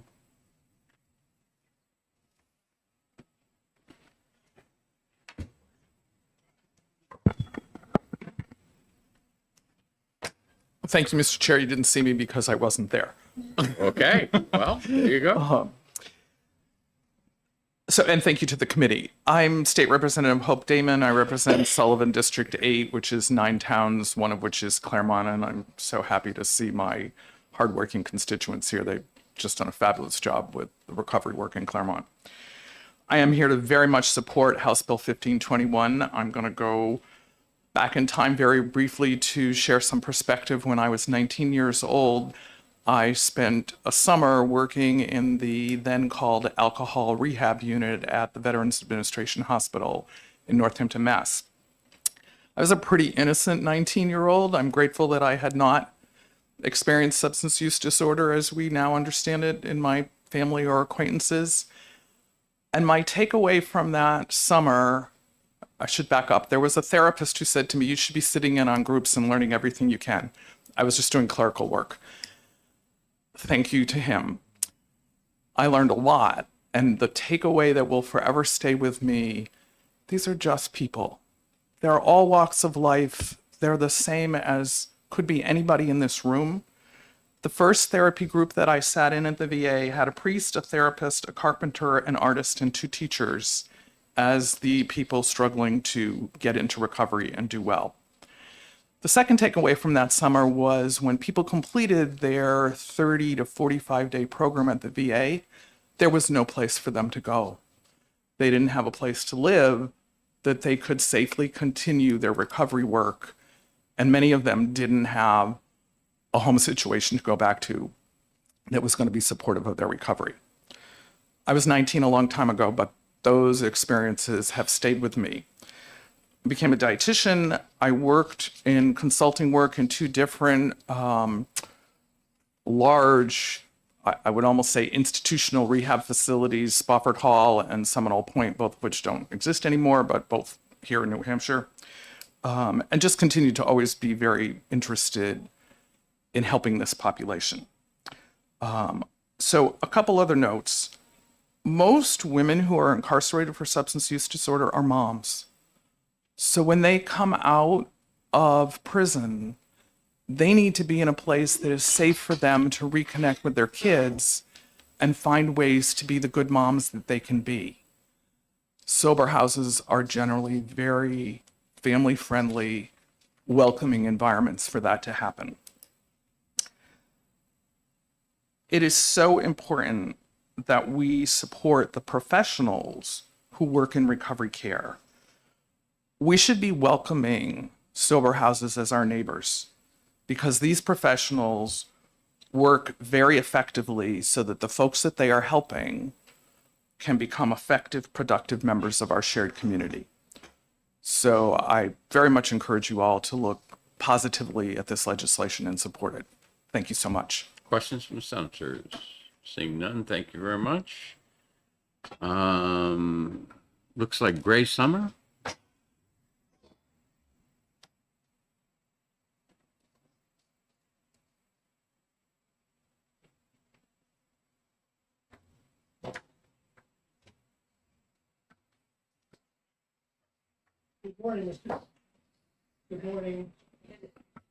Good morning, Mr. Chairman and honorable members of this committee. My name is Grace Summers. I'm the Executive Director of the Addiction Recovery Coalition of New Hampshire based in Milford, and I want to thank you all for the opportunity to allow me to testify in support of House Bill 1521.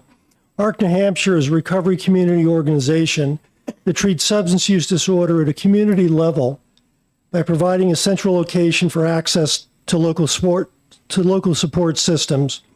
Our personal experiences with substance use disorder drive our passion and urgency in addressing this epidemic using a peer-to-peer based approach. With so many pathways to recovery possible, we guide individuals in finding the pathway that feels most aligned with their values and needs. I'm also a co-founder of Aware Recovery Care, which pioneered a year-long in-home addiction treatment model.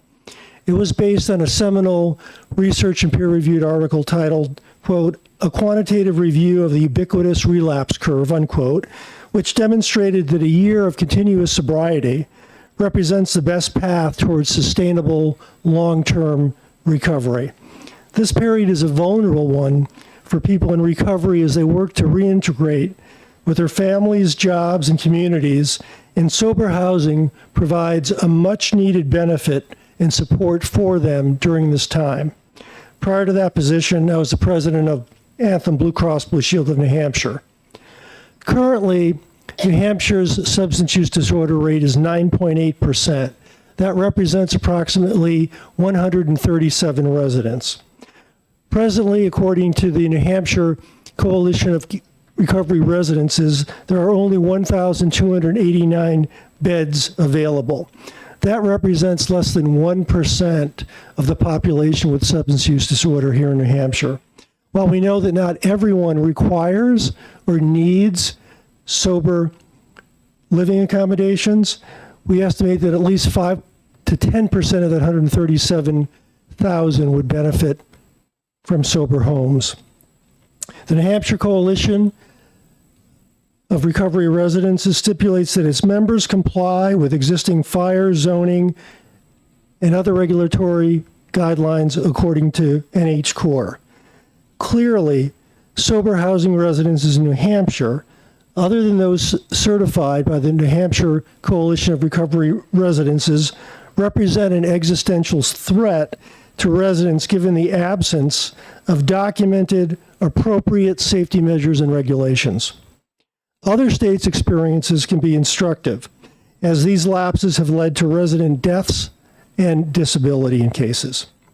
People in recovery deserve safe and harm-free residences to help foundationally ground their newfound sobriety.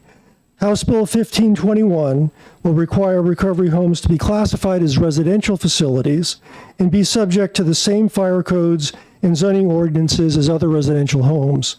This will ensure that all recovery residences meet the minimum standards necessary for safe housing.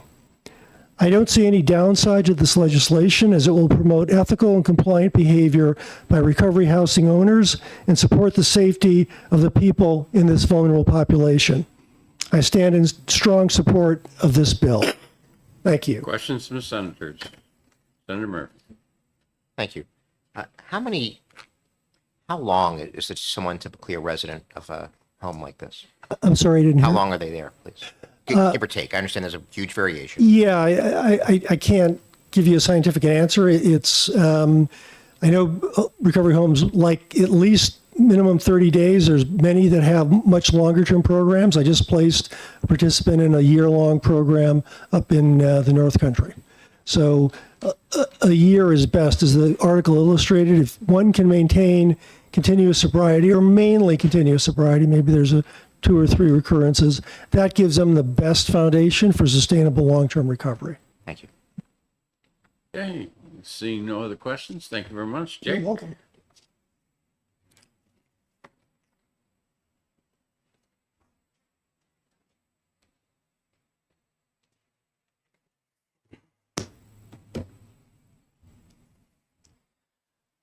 Good morning, Mr. Chairman, honorable members of the committee. My name is Jake Berry. I'm the Vice President of Policy at New Futures. As many of you know, New Futures is a nonpartisan, nonprofit health policy and advocacy organization. We've been working for more than 25 years to address substance misuse and addiction in our state. I don't want to repeat too much of what's been said here this morning, but I do want to stress New Future's strong support for this bill. Across our state, many communities recognize the critical role that housing plays in helping individuals maintain recovery from substance use disorder and helping our state as a whole overcome the ongoing addiction crisis. They recognize, as seen by national data, that recovery housing leads to lower rates of substance misuse, lower rates of recurrence, lower rates of incarceration in the communities that they are located. And they want to support the development of these recovery homes in their communities. But simply put, with the lack of clarity around zoning and fire regulations, they often aren't sure how. You see, this leads to this confusion leads to lots of infighting and delays at the local zoning and code regulation level. At best, this contributes to this lack of clarity contributes to an overly complicated and burdensome approval process that can hold up projects for months or years at a time. At worst, it denies recovery housing projects entirely, and in some communities, and contributes to the significant housing shortage facing our state. As you've heard, this legislation intends to clarify what recovery houses are. It would align the statutory definition with existing state and safety, fire and building codes, as well as the federal SAMHSA definition of recovery home. It clarifies that they are residential facilities similar to other congregate homes. They offer no healthcare or medical treatment on site. This clarity and alignment is needed to support our communities and the development of this critical housing resource. It will ensure housing supports for individuals in recovery and will help our state overcome the addiction crisis. For these reasons, we ask you to support the bill, and I'm happy to take questions. Questions from the senators? Senator? Thank you, Mr. Chair. And just for clarification purposes, for fire and zoning purposes, but if there was someone in the facility that perhaps became an issue, they wouldn't have to go through the same eviction process as normal. This wouldn't change that, would it? No, in my understanding, this would not change that. Thank you. Yep. Additional questions? Seeing none. William McKinney?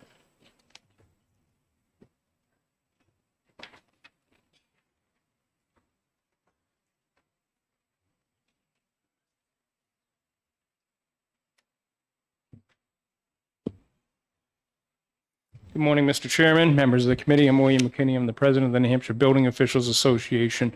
Our association represents over 200 code officials, contractors, licensed design professionals in the state of New Hampshire.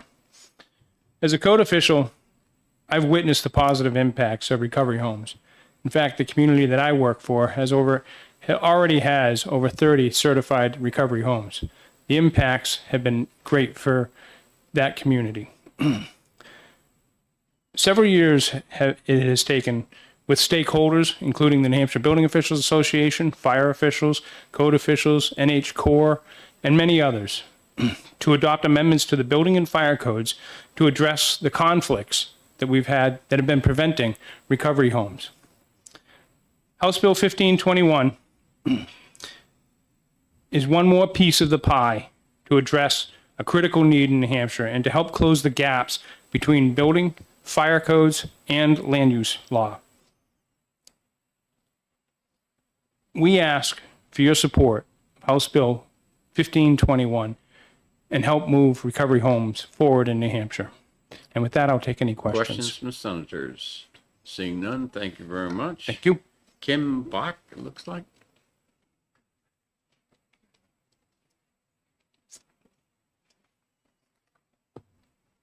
Bringing Ben with me, if that's okay.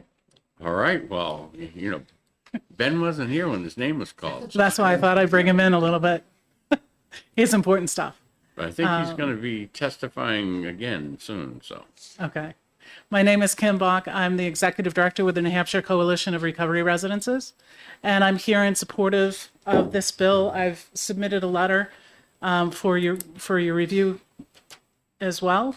I'd like to tell you a little bit about how we got here. You're hearing a lot about what recovery houses do, and they're very, very important. But how did we get here? I went to a number of planning sessions with towns. I met with town officials. I met with the state fire marshal. I talked with Bill McKinney a lot. And we determined that towns were struggling. Every town was doing something different. They didn't know what the pathway was. We thought we knew what some of the problems were, but we also decided that we didn't really know until we asked the question and listened to the answers. So with the help of the St. Anselm College Center for Ethics, we put on a forum that was directed at town officials.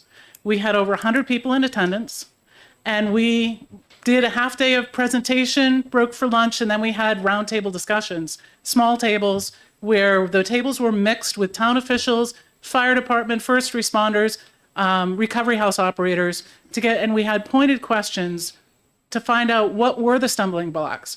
If towns wanted to do the right thing and wanted to be supportive of recovery housing, why couldn't they be? What was happening? And what St. A's compiled all the information, and they wrote a report and said that one of the key factors is a lack of definition and a lack of clarity about a pathway to treat a recovery home as a single family home that would be in alignment with federal fair housing statutes. It is a home for people with disability. People in recovery, and that's important, are defined as people with disability under the Americans with Disabilities Act. People in active use are not included in that definition. People that are arsonists and people that are registered sexual offenders are also not included in that definition. So it protects a very small group of people, unfortunately too large of a group of people. Once we heard that the towns were looking for a pathway and looking for a definition, New Hampshire Housing stepped in. They brought together, it's got to be 35 different organizations that were represented at the table. So there was New Hampshire Housing, NH Corps, DHHS, the Governor's Commission, Easter Seals, the State Fire Marshal, Building Officials Association, the New Hampshire Planners Association, DHHS, recovery centers. Maybe you have some more to add, but there were about 35 people at our first meeting. And we started talking about how can we help? How can we provide guidance? And New Hampshire Housing took on the task of writing the statute. We've worked together since then to provide more and more information to towns, to provide more guidance to towns. Towns are shifting, but what they're faced with when you go to a town meeting, and I'm sure that someone else is going to testify on that for you, they're faced with an hour and a half of testimony at times, not in my backyard. And it is amazing what people have to say. And it is amazing that if you took the word people in recovery or that phrase and swap that out with Amish or some other protected class of people, we'd all be sitting here with our mouths dropping open at the statements that neighbors are making. Town officials shouldn't have to go through that. They should have some sort of guidance to help them move forward and move forward in a real firm way. That doesn't mean that neighbors' voices shouldn't be heard. They absolutely should be heard. But if the family moving in was Black, I don't think any of us would think it was appropriate for someone to say, well, those people might be okay, but we don't know who else is going to move in. And those are words that I've heard. I've heard, my sister won't send her kids over to play anymore because of those people. You know that was said in the past about other people. They didn't deserve it. People in recovery don't deserve it. That's the purpose of our bill, and I'll let you read further comments in my letter. Good morning, Mr. Chairman, committee members. Ben Frost. Forgive me, I'm recovering from a cold. Recovering. This is important legislation. New Hampshire Housing is strongly in support of House Bill 1521. As Kim said, we worked with this group of stakeholders starting last summer, worked for several months, going through many different versions, and wound up with this language here that you see, which came out of the House ED&A committee with a unanimous recommendation and then passed on the consent calendar. What this does is it gives clarity and consistency in the definition of what a recovery house is in the state fire code. There is an existing definition, but it doesn't fit the way recovery houses actually operate.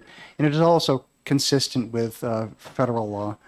The second portion of the bill deals with how municipalities are supposed to deal with recovery houses. And they don't know because there's no clear answer for them. This provides a clear answer that they are to be treated as residential uses.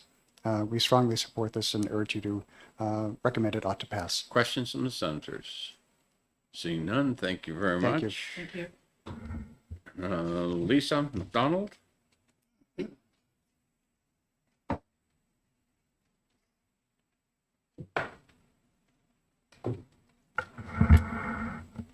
Good morning.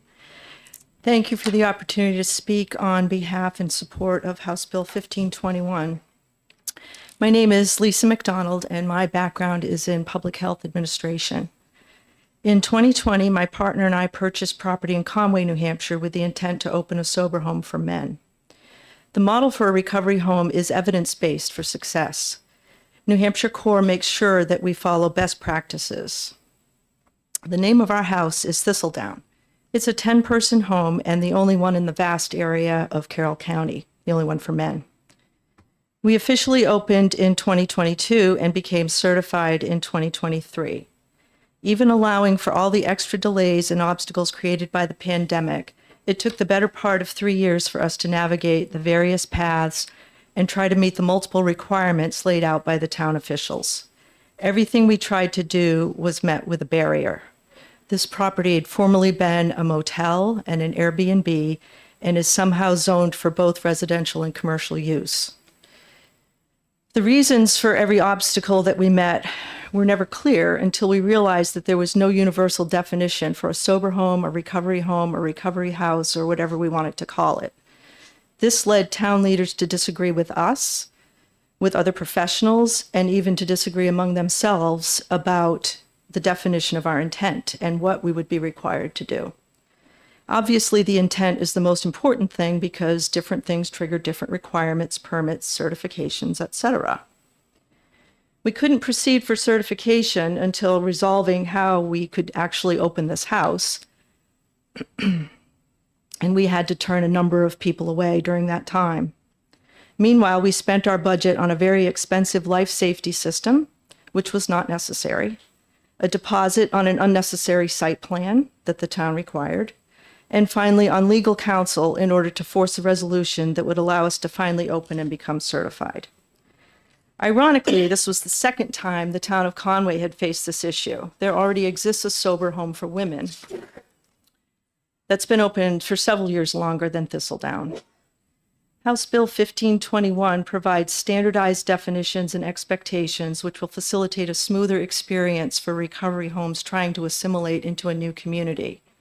This in turn has the added benefit of eliminating the mystery and stigmatization associated with people in recovery and the type of support that helps them succeed.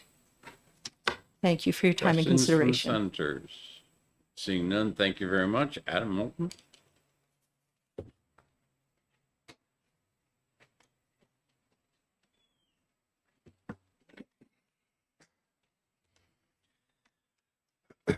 Hello, my name is Adam Moulton.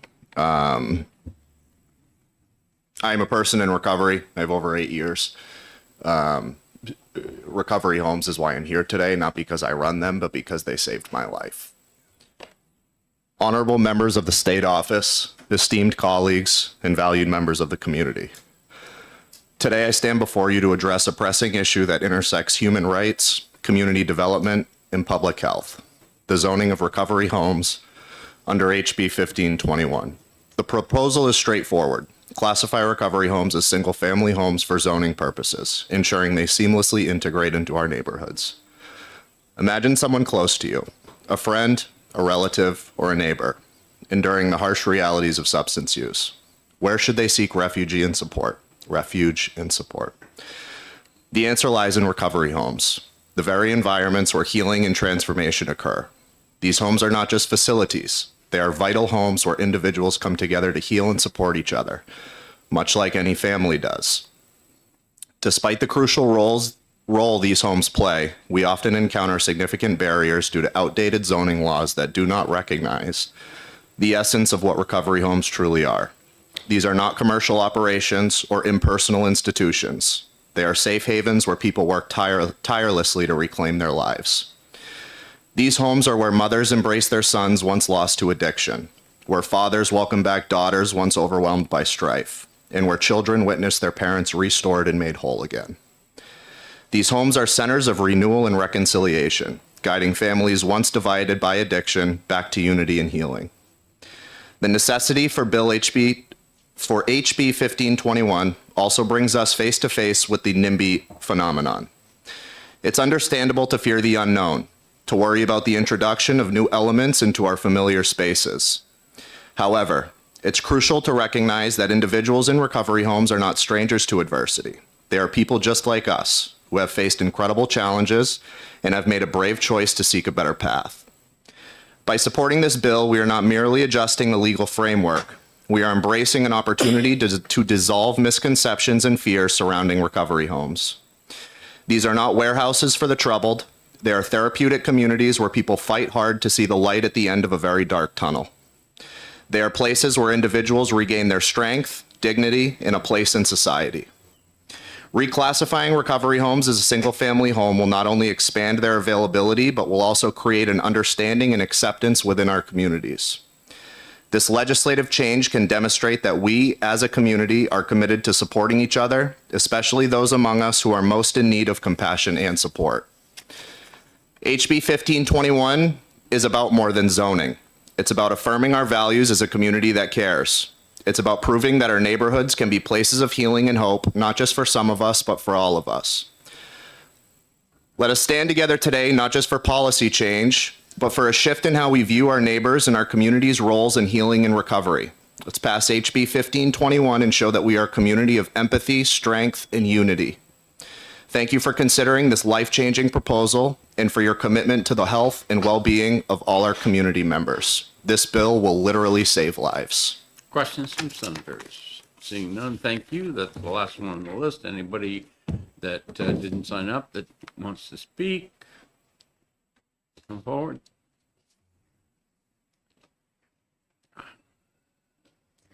My name is Cheryl Andrews. I'm the executive director at the Dismas Home of New Hampshire, located in Manchester.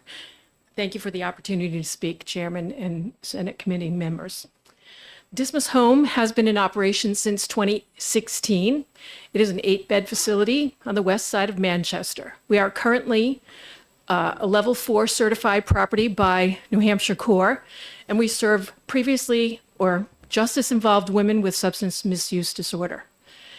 On January 11th of this year, we went before the zoning board in Manchester for a variance for a residential property located on Holt Avenue. It was a grueling 3-hour debate because I believe in all fairness that there was not a clear definition of what recovery housing could be or should be for the city planning board, zoning board members to lean on in their decision-making process. As Kim referred to it, we had some really contentious neighbors, and the process continues. We are still not closed. The property is still not moving forward. We haven't even been in front of the planning board yet. I believe HB 1521 will solve that to a large degree by offering an opportunity for zoning board members to be able to lean on a definition that clearly states what's going on and how to move forward from there. Questions from the senators? Seeing none, thank you very much. And we'll close the public hearing and we'll start the next one in just a couple of minutes.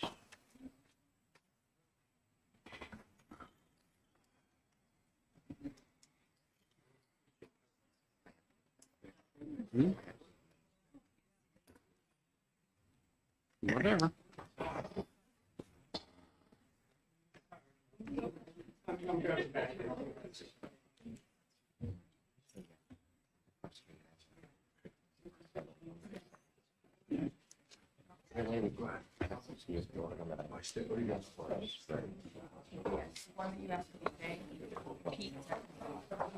Yes. But that one wasn't right?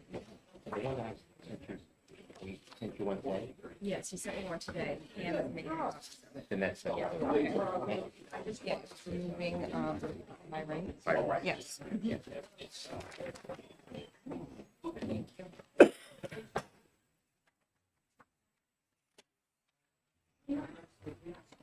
Are they coming in? Huh? Are they coming in? I don't know. It's not. As soon as you're ready, Trish.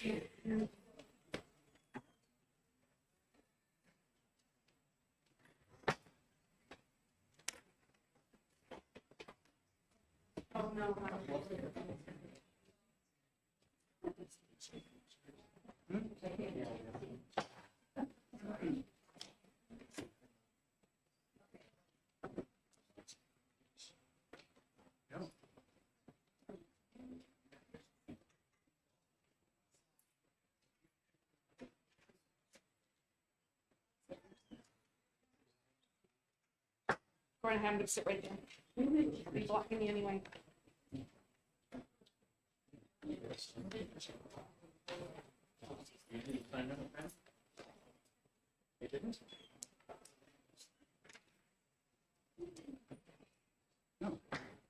I must have signed up for the wrong one.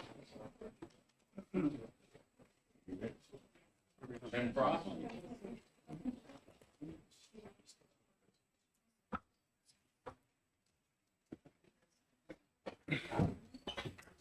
Okay, I submitted amendment to 1493 on House Bill 1215 at the request of New Hampshire Housing, and Mr. Ben Frost will speak to it. Thank you, Mr. Chairman, and good morning, committee members. I'm Ben Frost. I'm the Deputy Executive Director and Chief Legal Officer at New Hampshire Housing. I want to thank the chairman for introducing this amendment. This amendment addresses a statutory conflict that has existed since the Housing Appeals Board was created by the legislature in 2019. And at that time, we had identified the conflict. That is, I was working with Bill McKinney, who has appeared here on other bills, the Building Officials Association, but there wasn't the right opportunity to fix it then, and so we're finally getting our act together and resolving this now. The conflict is essentially who goes first in an appeal of decisions made at the local level on building codes. There are certain clear paths. There's one that takes you to the Housing Appeals Board as an alternative to Superior Court. There's another one that takes you to the Building Code Review Board. And so there is in fact then confusion. Should an appeal go to the Housing Appeals Board or to the Building Code Review Board?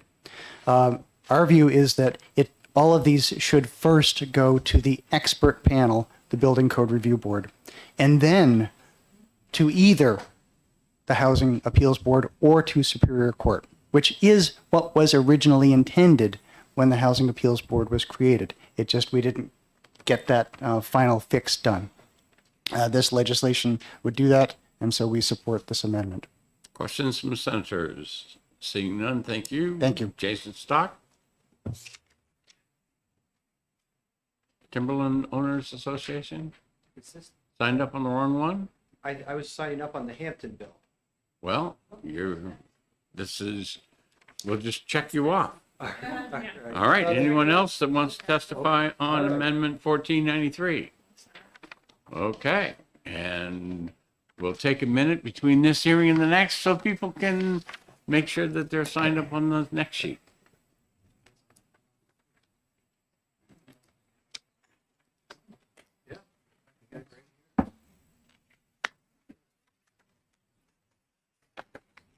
The confusion is probably that there is two hearings, both on the same bill, but different amendment. Mr. Chairman, the confusion's more than justified. Amen.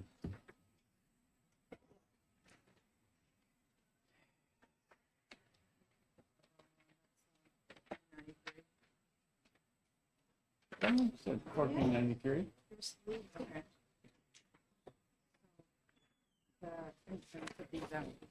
So if you put 3. All right. They have, no, so I'll take those. They have the one for the next one. They're still signing in. I will get it for you. I just wanted to show you. Okay. I'm going to bring up Senator Altshuler then. Senator?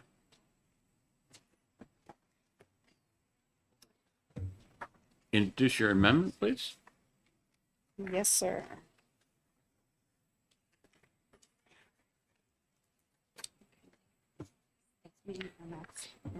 Representative Moniz. Good morning. Just checking. Good morning, Chairman Gray and honorable committee members. For the record, my name is Senator Deborah Altshuler. I represent State Senate District 24, which includes the towns of Exeter, Greenland, Hampton, Hampton Falls, Northampton, Rye, and Stratham. Thank you for hearing the proposed amendment 1730S this morning. Not that long ago, the state celebrated the completion and opening of the $14.5 million seashell complex. The legislature invested in the construction of a new seashell entertainment complex and visitor center, an overhaul of bathhouses at the north and south end of the promenade, shady spots for sitting, and improved accessible walkways. There was also new LED streetlights, large sail-shaped sunfish lining the crosswalks along nearby Ocean Boulevard, and water spouting columns to help people wash the sand off their feet. The state recognized the tremendous asset of Hampton Beach as a jewel in the crown of the Granite State's natural attractions for residents and visitors, and invested accordingly. The dividends of tourism dollars feed our state budget needs. It was a good investment, and we owe a great deal of gratitude to former Senator Nancy Stiles for her steadfast dedication to seeing that project through to completion. Still deeply involved in the community, she is here today to share her thoughts on this proposal. Across the street from the new complex on Ocean Boulevard is the Hampton Beach Casino Ballroom, which first opened on July 4th in 1899. It has had many owners and undergone as many renovations, the last being in the early 80s. The building is once again ready for an update. The current owner, Fred Shaky Jr., and his partners, are ready to do that, and not just replace in kind. Their proposal has the potential to improve and modernize the landmark anchor of the Hampton Beach entertainment and retail presence on Ocean Boulevard. This proposed project would use the current footprint of the retail, restaurant, entertainment space, and parking lot. It would also utilize the property to the north of the current footprint across D Street. And that property is also owned by Mr. Shaky and his partners. The new Hampton Beach Casino Ballroom Event Center would add a hotel and a very much needed parking garage. For a transformational project of this size, the project proposal would require Hampton to close D Street and lease that land to the partnership. Hampton Town Manager Jamie Sullivan is here today to talk about this request of the legislature. The proposal before you gives the elected 5-member select board an opportunity to hold 5 public meetings, one each with the commissioners of the Hampton Beach Village District, the commissioners of the Hampton Beach Area Commission, the Town of Hampton Planning Board, and 2 select board meetings to discuss and take public input on the discontinuance of D Street. The select board would have the option, after those 5 meetings, to vote on behalf of the town as to whether or not D Street should be discontinued by leasing the property to proposed project development. The select board members were elected by the voters of Hampton to make decisions in the best interest of the town. I trust them to weigh all of the options and ask you to give them this option. I would like to draw the committee's attention to the existing statute that outlines the process for appeals, which is on the back page of your testimony packet. It's Chapter 231, semicolon 48. And says any person or other town aggrieved by the vote of a town to discontinue any highway or discontinue any highway as an open highway and made subject to gates and bars may appeal therefrom to the Superior Court for the county of which such highway is situated by petition within 6 months after the town has voted such discontinuance and not thereafter. So in addition to the 5 public meetings, there is an option for not just any abutters, but anyone in the town of Hampton to lodge a complaint and file with the Superior Court to be heard. As a state, we are always looking for meaningful investments in our communities. This is an opportunity for the town of Hampton to move with expediency on a significant investment in the town. This amendment would enable the Hampton Select Board to move on this or not. They may choose not to exercise this option. The partnership made a presentation to the board about this proposal 2 months ago. The scope of the project will be very different and much smaller without the D Street property. Determining the status of this property, D Street, is important to the future planning. Representative Chris Munns of Hampton and I are pleased to bring this request of the town forward. And respectfully, I ask the committee to amend House Bill 1215 to include Amendment 2024-1730S and recommend ought to pass as amended. And I thank you for consideration of this amendment. Questions from the senators? Seeing none, thank you very much. Thank you, Mr. Chair. Jamie Sullivan.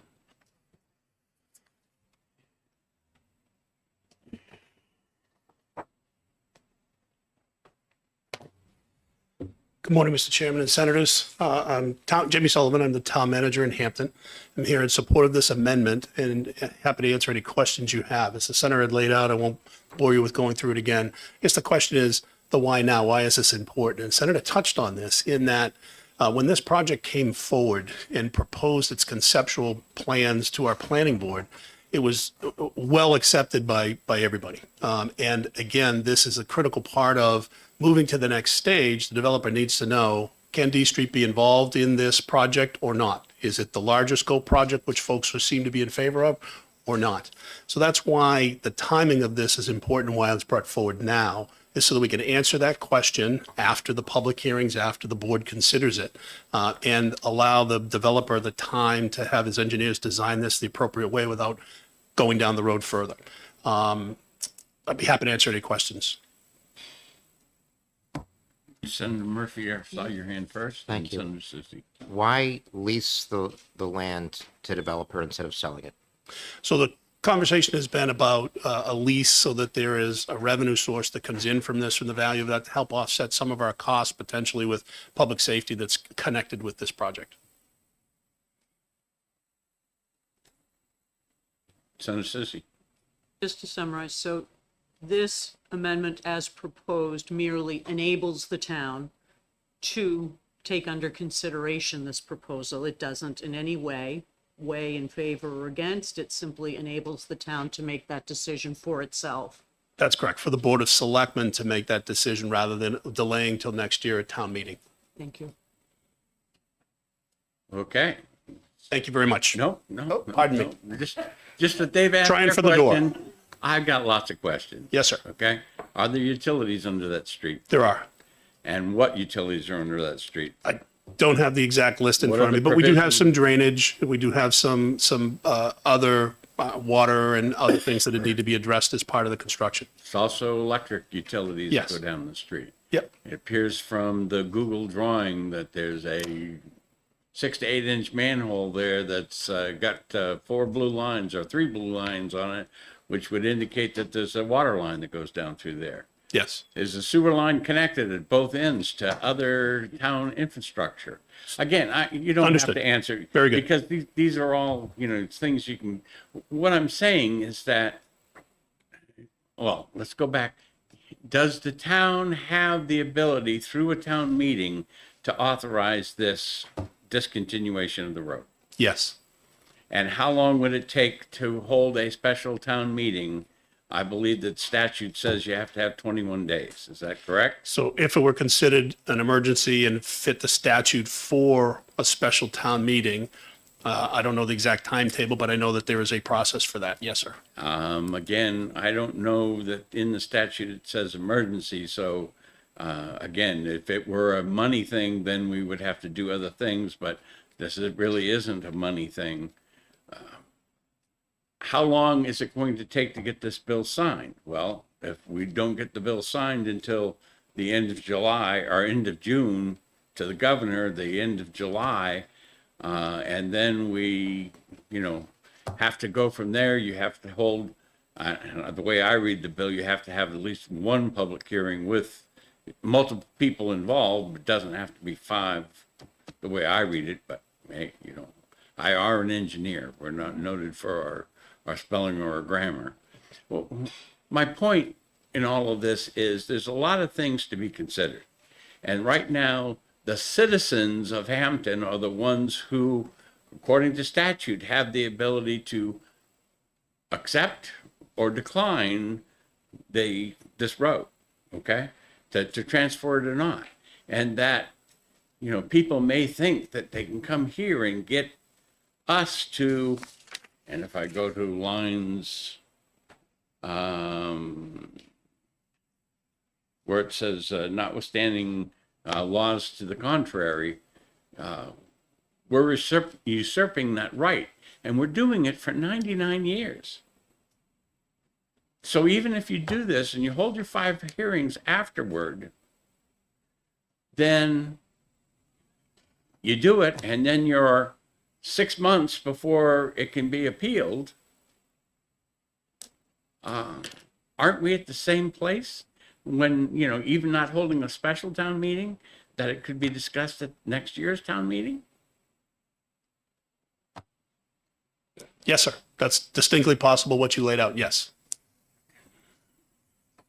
So why take the decision away from the citizens of Hampton and put it in 5 senators and then 24 senators and then 400 House members to decide Well, I would say things again, that the Hampton people themselves have the ability to do right now? and all I would say to that, Senator, is all it's asking, should all of that take place, what you just described, it goes to the town, to the Board of Selectmen through that process where they will hear from the citizens and folks on this. But I agree with your premise, absolutely. It's from the town meeting to another. Yes, sir. that they are the ones who get to decide. Correct. This bill changes it and says, no, it's not the citizens anymore, it's the select people. In this case, that's correct. Yes, sir. That's what it does. Okay, does that spur any other questions? Thank you, Mr. Chairman. How large of a, I know the senator who testified kind of discussed it briefly, but how big is this project, like square foot wise? I don't have that number, Senator, but the area that's proposed, if you're familiar with Hampton Beach, it's essentially will be 2.5 blocks. So from C Street, next street is D Street, next street is F Street. F Street to D Street currently is one contiguous building. This project will connect, if it's approved, the D Street section with C Street. So that entire area will be one major complex. That's what's envisioned. Thank you. Thank you, sir. Okay, thank you very much. Thank you, Mr. Chairman. The Honorable Nancy Stiles.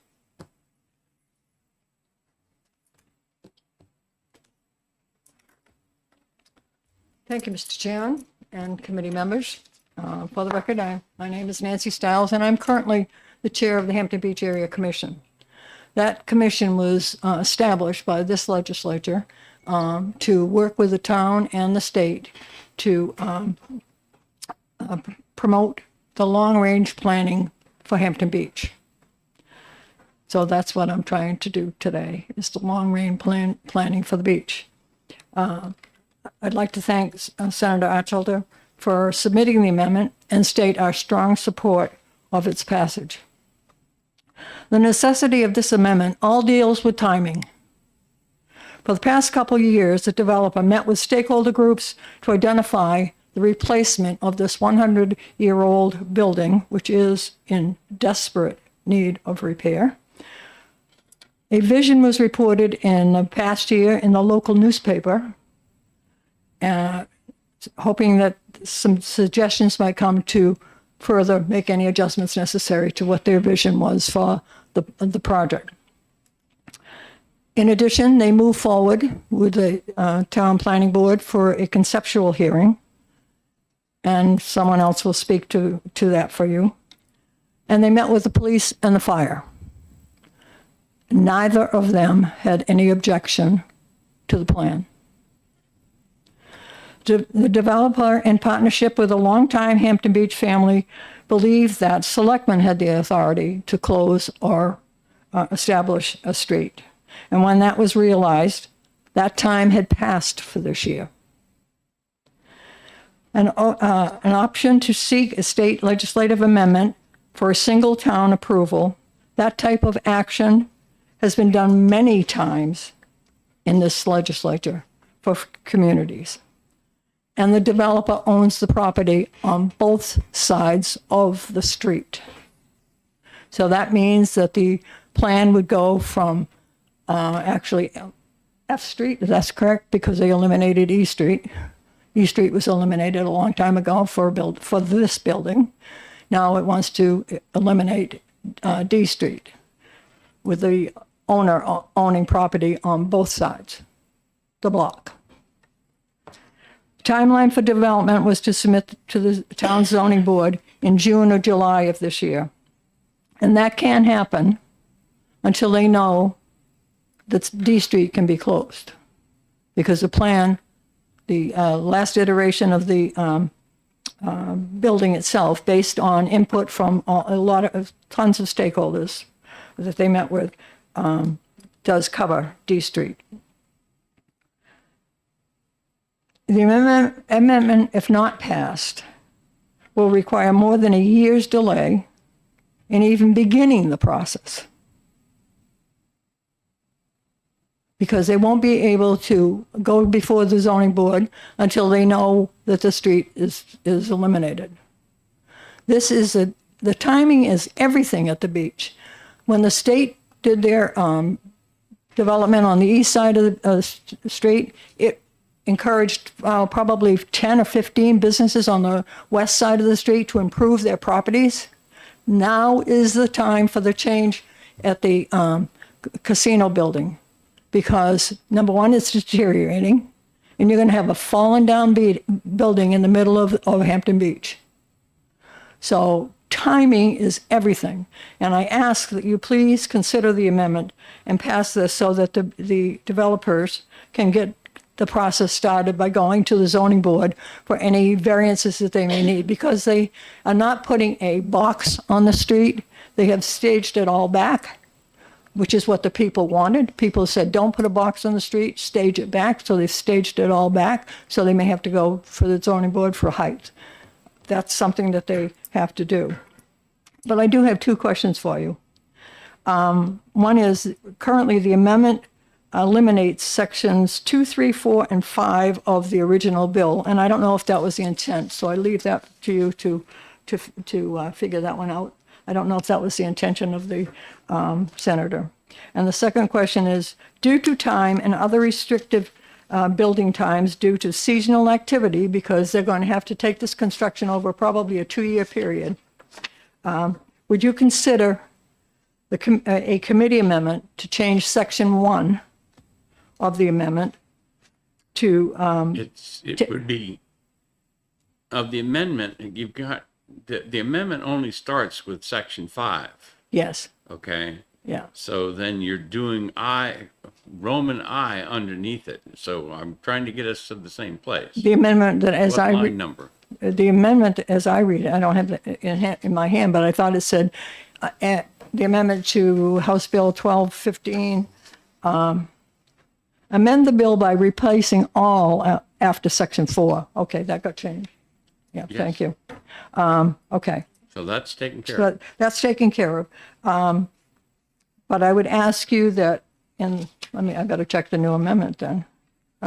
Section 1 of the amendment. There is no section 1 of the amendment. There's Roman 1 of section 5 of the bill.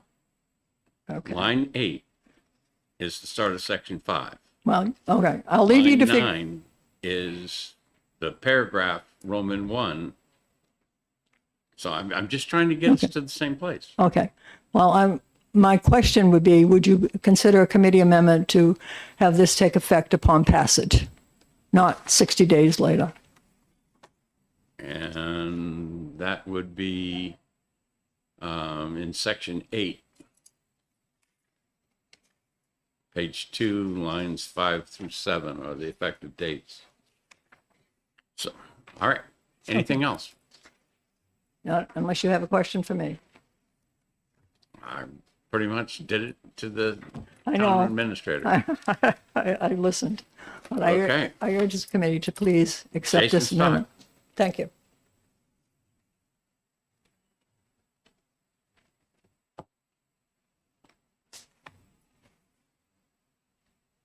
Well, good morning. Actually, yeah, we're still morning. Still morning. Doesn't feel it, but for the record, I'm Jason Stock. I'm the executive director of the New Hampshire Timberland Owners Association. And our members own and manage timberland. We have about 1,000 members. Our members own and manage 1 million acres across the state. And you say, why do you care about a casino in Hampton?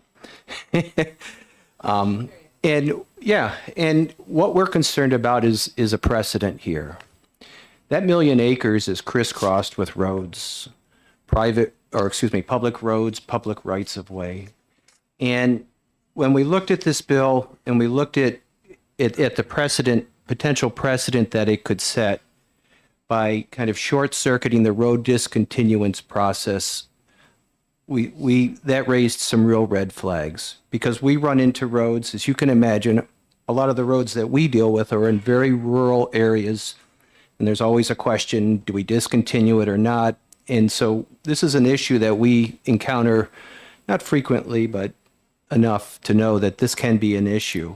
And the state has an established process for road discontinuance. When we saw this and we saw that the attempt here to try and modify that process, albeit for a single situation, we looked at this and said, all right, and hearing the testimony, this is a instance where we're going to modify that for a local economic development project and a private entity. We looked at that, and everyone starts looking around the room and saying, what about the road on my property? If there was a project that someone wanted to do down the road from my property, could the town say this is an economic enough important project that we should discontinue that road and lease it to that hotel, to that resort, to you name it, and let's have the selectmen do it because this is an important project. Let's get a bill in the legislature to authorize them to do it.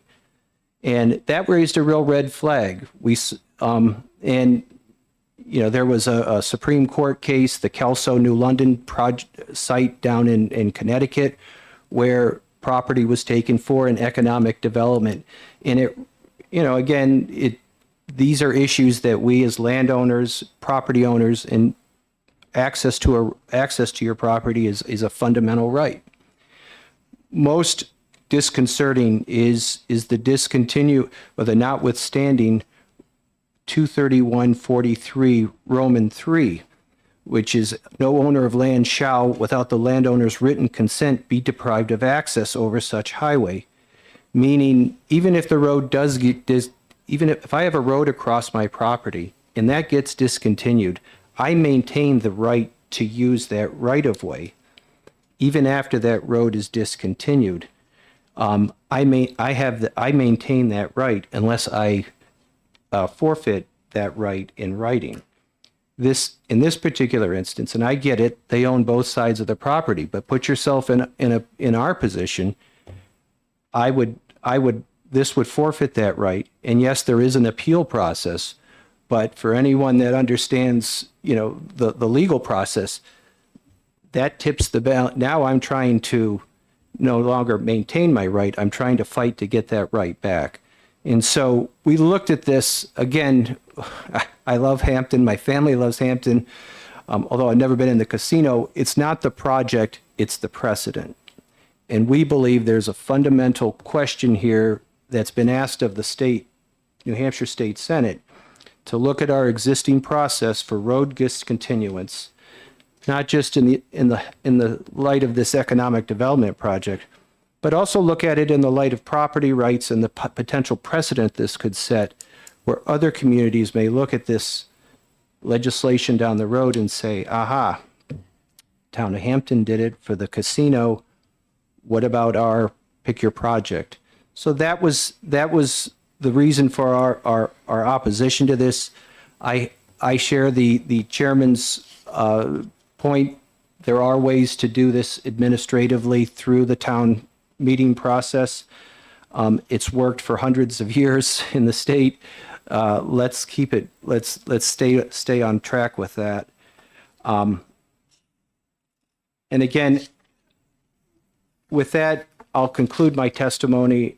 Again, when we look at this and the precedent and the potential impact on private property rights, particularly as they pertain to access, it's disconcerting to our members, and for that reason, I sit here and oppose this proposal. I have to believe there's another way than forfeiting those rights. Questions from the senators? Senator Adams. Thank you, Mr. Chairman. I understand what you're saying, but I mean, the locality, the municipality still has plenty of control between the planning, zoning, obviously the select board. It seems that if this isn't going to work for the community, they're going to have, I haven't counted all the hearings, but at least 5, 6, 7 hearings. And I'm sure there's plenty more planning board hearings down the road to be involved in the process. So I feel like they're still involved, but I guess you're making it sound like we're just going to do this, and then Hampton will have no say over what happens. So, again, as you read the bill, you're right. There are hearings, there's public hearings. That is a public right-of-way. It's not the selectman's right-of-way. And so the way the process works now is that you go through a town meeting and the town decides. That's the process that's established. That's the process that's in place and that works and that we're living with and maintaining our property with. To say now we're going to empower the selectmen, they have public hearings, they get input, but you're deputizing them to make that ultimate decision to discontinue a road, we feel is a significant shift in authority on this. And so again, that's the basis for our opposition. Just a slight correction or embellishment. In a traditional town meeting town, then it's the voters of the town that have the authority. In an SB2 town or charter town or whatever, they may have given that responsibility to the select board, but Hampton right now is a traditional town meeting town, I believe, and that is why they have the authority, the voters. Most of our towns up in the hills of New Hampshire are traditional town meeting towns. I thank you for the clarification. Okay, any other questions? Seeing none. Thank you. I have 3 other people signed up, 1 opposed, 2 in favor, did not indicate they wanted to speak. This bill, okay, gentlemen, come up one at a time.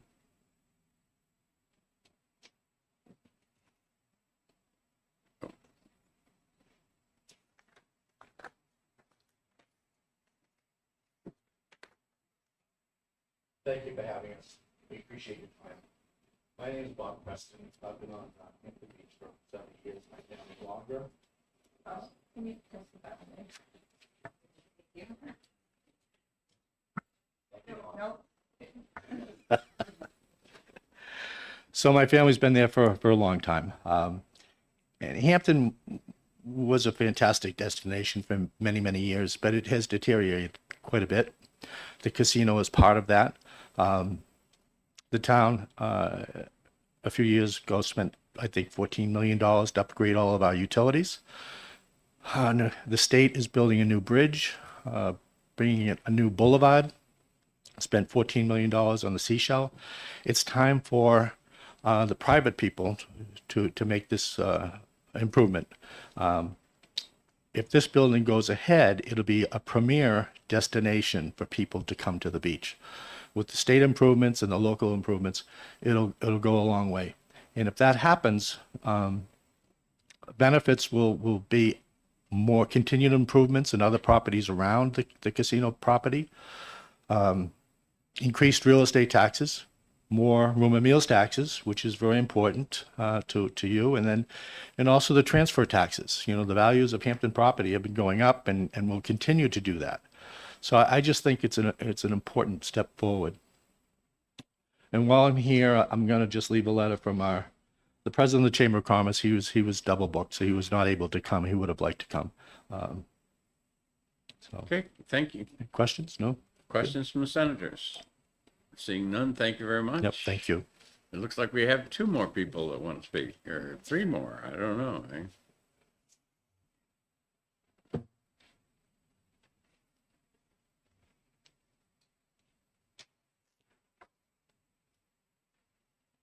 Yes, ma'am. Mr. Chairman, Senators. Pull the mic closer or speak louder. I'm Ann Carnaby. I've been a Spell resident. The last name? Carnaby. B as in boy, Y. Okay. I've been a resident of Hampton since 1979 and have served on the Hampton Planning Board since 2014. I was chair of the board when the Casino Ballroom project came before us for a preliminary conceptual consultation on March 20th of this year. I have brought a copy of the minutes of that meeting because the dialogue was detailed and long. This consultation format is a time for open and detailed Q&A about a project, and no vote is taken. But it's a time for the planning board to understand what the developers want to do and to make recommendations and suggestions. Many aspects of the project were discussed including the fragility of the existing ballroom structure due to age, hence the urgency to begin the project in as timely a way as possible.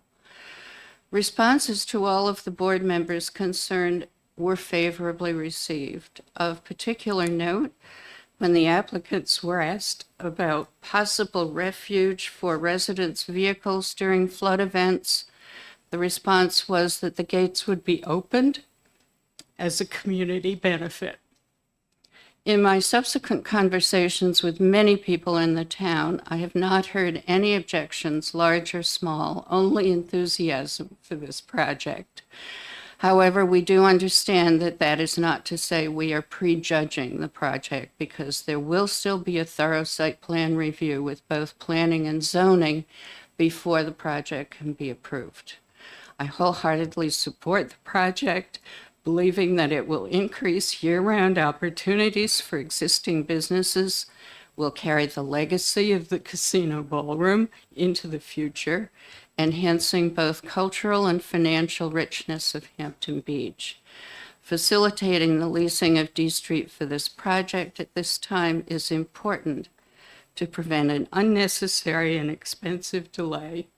I urge the passage of this amendment. Questions from senators? Senator Abbas. Thank you, Mr. Chairman. At the meeting, at the planning board, I haven't looked at the minutes. Was there any members of the public that were opposed the conceptual proposal, or? There was not typically an opportunity for the public to respond to this kind of meeting. There were people there. I'm sure we would have heard from them if there was something that they vehemently objected to, but no. Thank you. Seeing no other questions, thank you very much. Thank you. Who's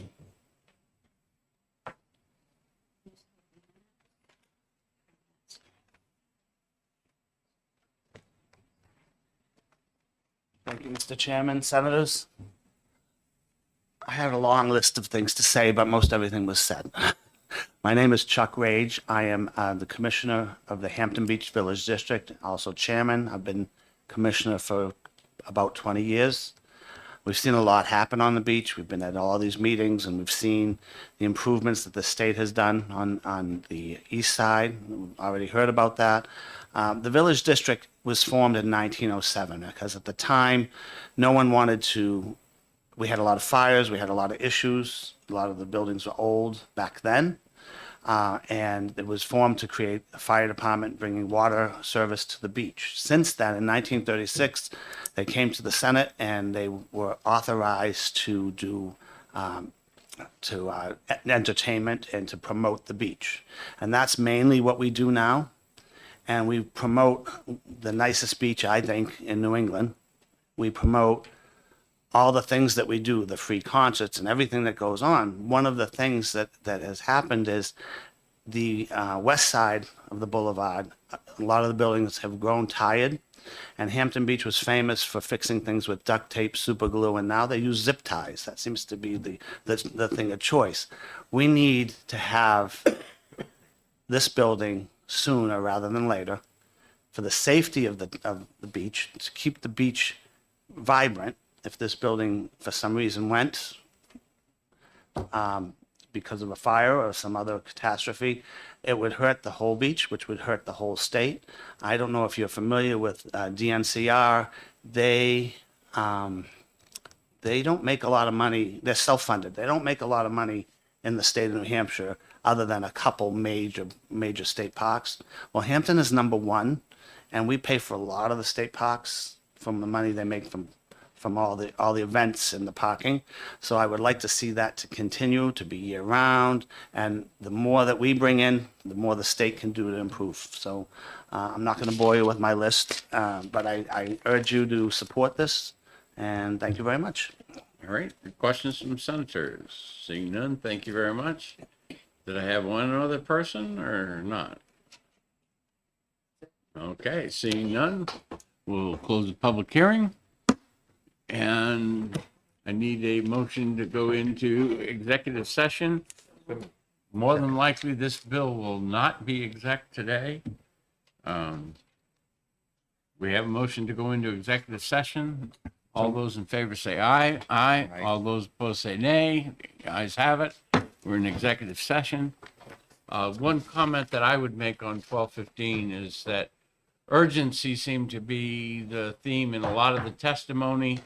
The information that I've gotten from NHMA is that if you post this sucker, you can have a special town meeting in 21 days. You go figure out why you can't with NHMA and come back, and that may be important information when we actually do exec this bill. So I think from what they're telling me, you can do it faster than we can do legislation. So as much as it's all right, for the senators, we're back to our list, and we left off on 1313, I think.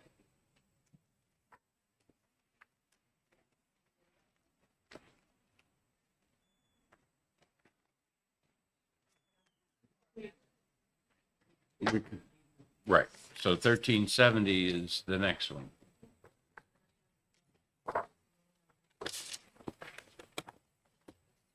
Thank you.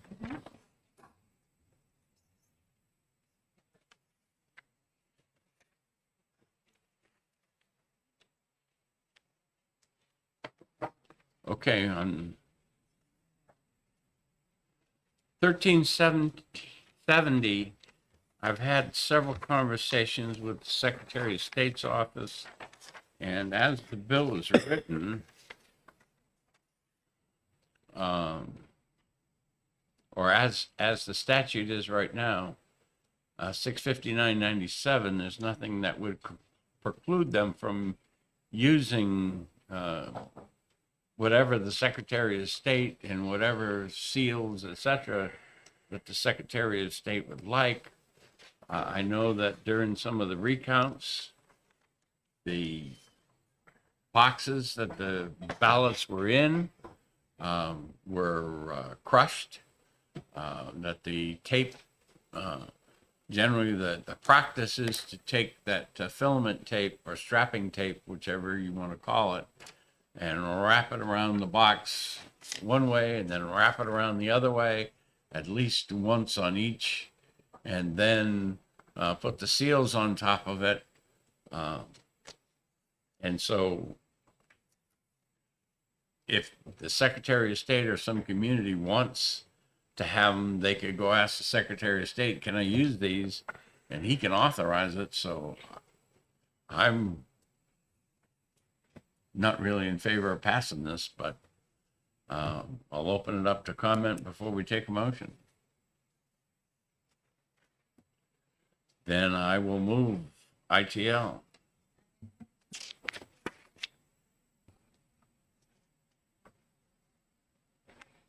Is there any discussion?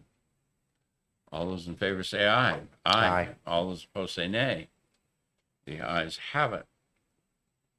And does anybody want to put it on consent? So moved. Senator Perkins Cuoco. Senator Susie, consent. All those in favor of consent say aye. Aye. All those opposed say nay. The ayes have it. And I will take that one out. Okay. 1567, and we have an amendment in front of us. Amendment 1805. Senator Murphy, do you want to speak to that amendment so that we'll give them a chance to look at it as you speak? Yes, Mr. Chairman. This amendment, I would want to say that I'm very sympathetic to the point and goal of the underlying bill. We all know childcare and access to childcare is a critical importance in the state. It's a critical need, and I have long been frustrated by the difficulties experienced by these operators in operating, especially home-based childcare. It's something that I'm familiar with, given that several people in my family have operated these, and not in New Hampshire, other places. And I know for a fact that they are not a high impact use in communities. Simply a person dropping off a child and picking up a child. It's very low impact. Having said that, the sense I got from other members of the committee was that they could not support the bill as drafted, and so the amendment is intended to still accomplish a lot of the goals of the original legislation while still earning the support that it needs to pass the body. So in essence, it removes the words by right in the original bill, and it does allow conditional use permits on line 18. However, if you look at the end of the bill, it says if all requirements of the department are met, but an application for a conditional use permit is pending with municipality for which the home-based childcare facility is located, an applicant may begin operation during such time as the permit is granted. So one of the things we heard during the hearing was that many would-be operators are frustrated by the lengthy delays experienced in the permitting process from the municipality. So I think it's 80% of what the original bill did, and 80% is better than nothing. So if anyone has any questions, I'm happy to take them.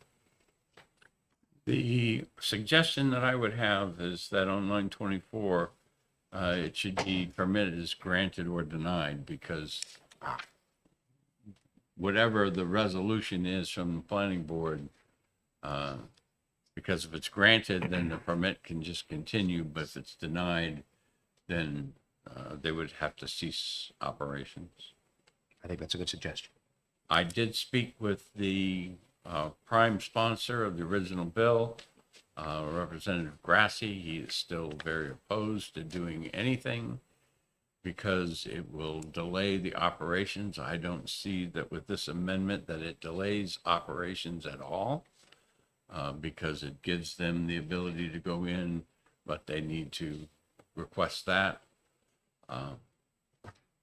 So I believe Senator Murphy moves ought to pass. As a point of order, Chair, I have two amendments from Senator Murphy, 1764 and 1805. I assume from your 1805. comments. 1805 is the one I'm moving to pass. 1805. The other was a misdraft. I think I got 18. And 1805 is the one. All right. I have 1760.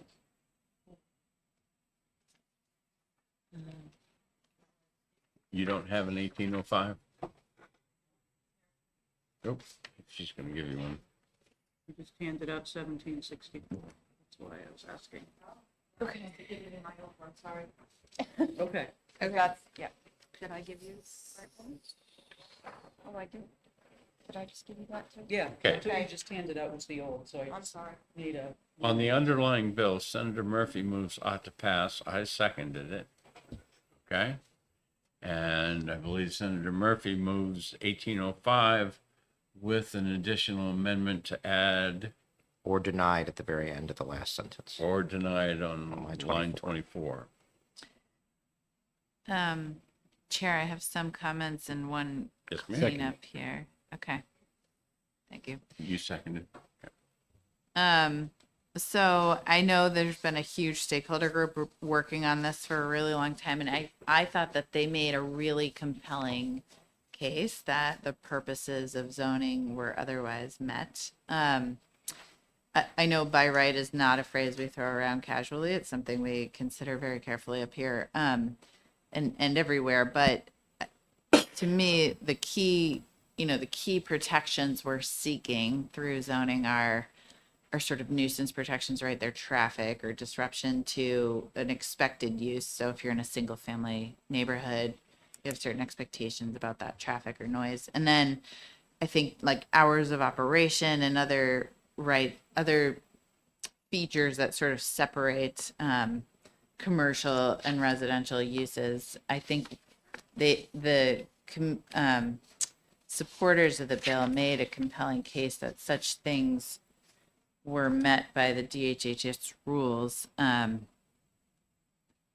example, hours of operation, which I think would be a key one in these residential neighborhoods. So I just felt that this was sort of a really unique and narrow circumstance in which by right is appropriate. And we know the need is urgent. And so when I look at the cost benefit analysis, to me, allowing sort of someone to get started in their home more easily as long as they're being overseen pursuant to a certification is compelling. So while I appreciate trying to balance those needs, I think the chair made part of my point that I'm about to make for me, because I appreciate, Senator Murphy, that you've made this addition in lines 21 through 24 of your amendment. While the conditional use permit is pending, they can get started, but they can be denied, right? Ultimately. And so I think, Senator Gray, maybe you've had different experiences, but conditional use permits can be risky for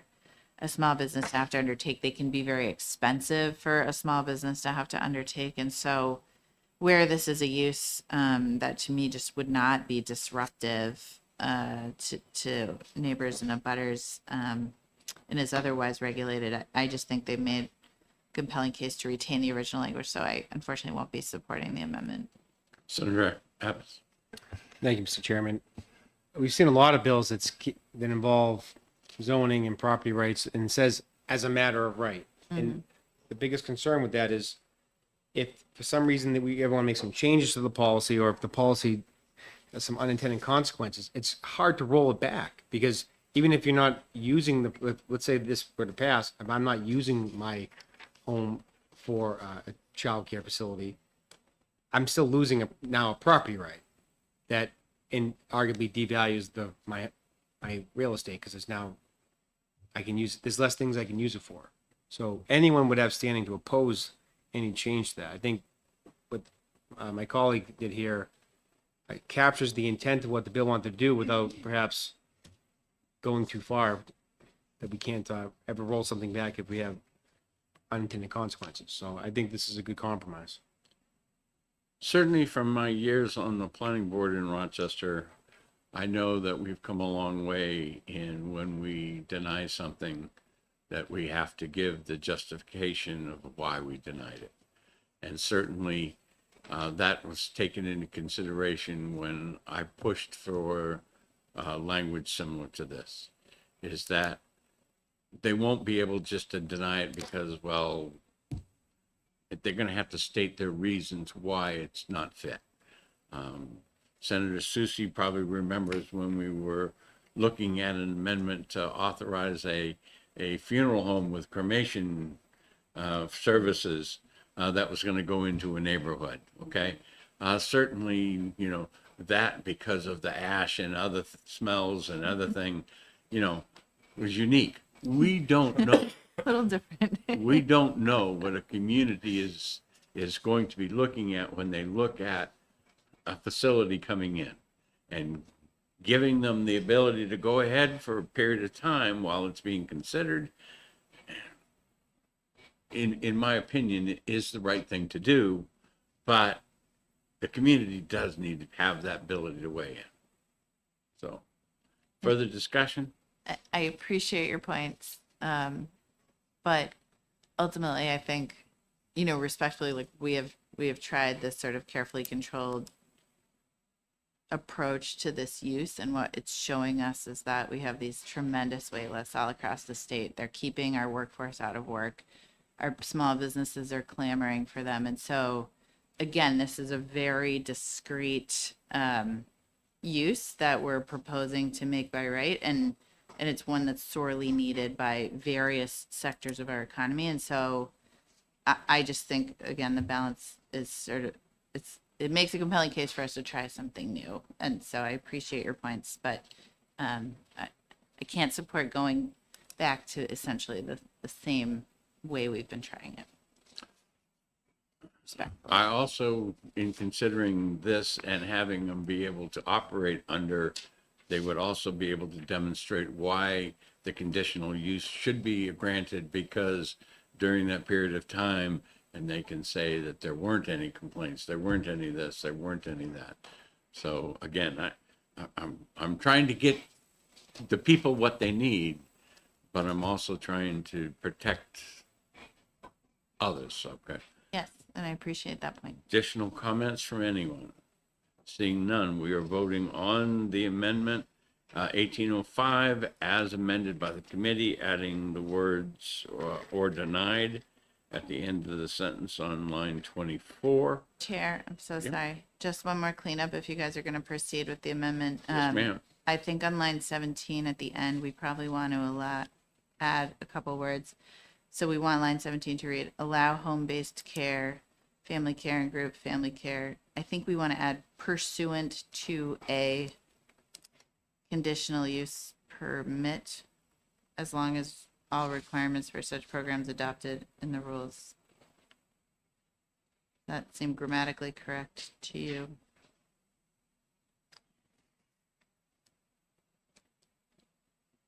I think that's a good change. Okay. It's the risk in pushing OLS for amendment. It happens. It I happens. hope you're going to Okay. support the amendment. So Just because I make changes doesn't mean I. does our aide have both sections written down? Yes, she does.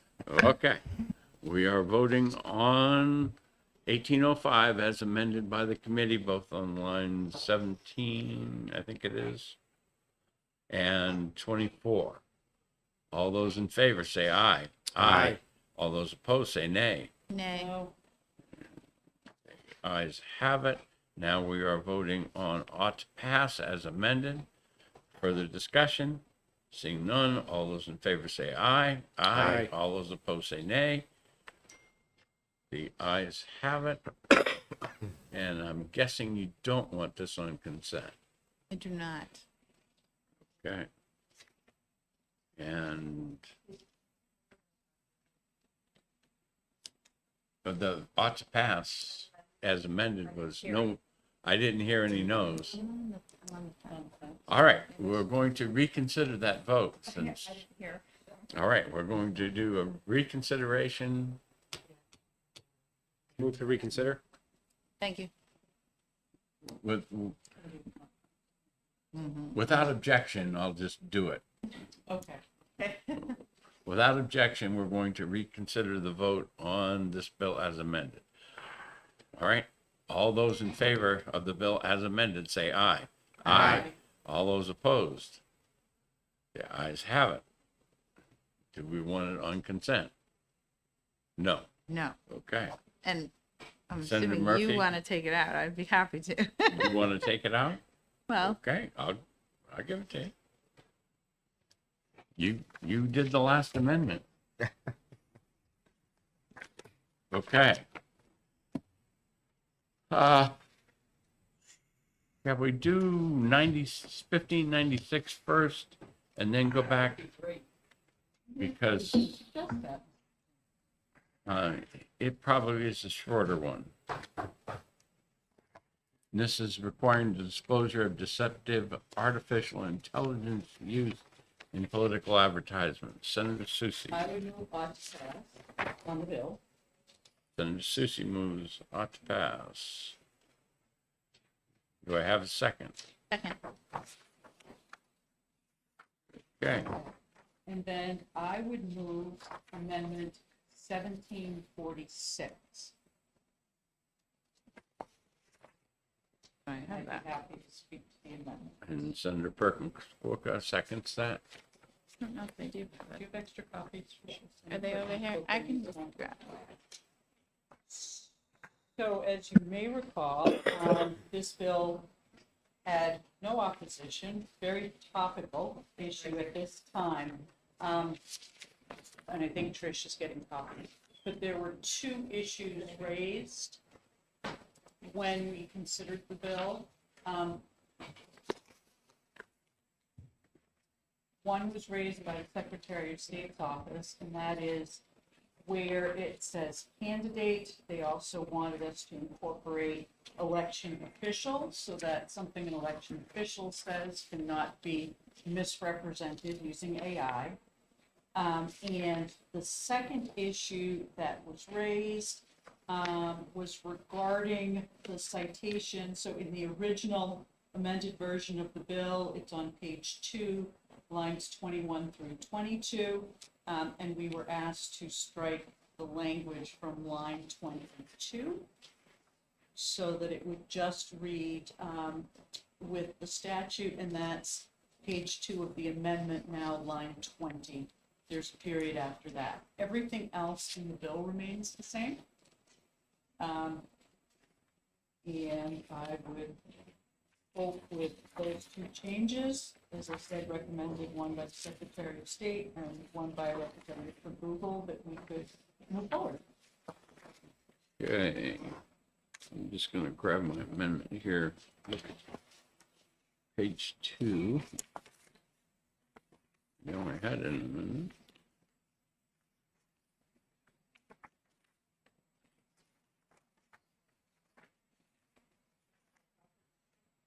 No, I'm good. I just, have a few papers here in front of me. Every once in a while, they get disheveled. All right, so I'm on line Mr. Chairman, if I can ask a question. Yes, sir. Although I appreciate not having artificial intelligence software say and portray me in a false light. What's the difference between that and what happens on social media anyway? People just posting stuff or saying stuff. I mean, isn't it the same? I mean, I'm saying constitutionally, are we able to? I'm not sure if there's any legal precedence on that, but people are already saying false things. I guess to me, the difference is that if they're doing it on social media, they're doing it under an account name, which then I can attribute that comment to, or the comment, if it's, a comment on something on that page, then I still have the name. But with artificial intelligence, that I may not have that, and that would be the difference between the one and the other. With artificial intelligence, it's not just someone disagreeing with you or attacking you. It's someone pretending to be you and saying, Daryl Abbas said the world is flat or something of that name, but they actually use your image and they create it in such a way that somebody would be misled into believing that you believe that you made that statement when in fact you did not. That's the protection we're trying to provide. In case there's any misunderstanding, I don't believe the world is flat. Okay. It's a circle. But a circle is a two-dimensional figure, so. Anyway, further comments?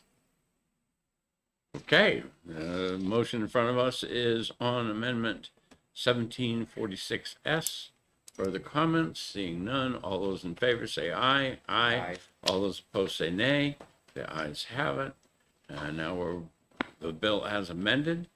Have further comments? Seeing none, all those in favor say aye. Aye. All those opposed say nay. The ayes have it. Do I have a motion for consents? So. Senator Murphy moves consent. Senator Susie seconds. All those in favor of consent say aye. Aye. All those opposed say nay. The ayes have it. And Senator Susie wants to take it out. All right. We've got one more bill that we have to do today, and I think you've all got the amendment now. You didn't get it until we were in session. Going through it, looking at the differences from the original bill, and I had not had time to go through and highlight them all, so I'll do my best here. We're doing away with all the affidavits, and we're going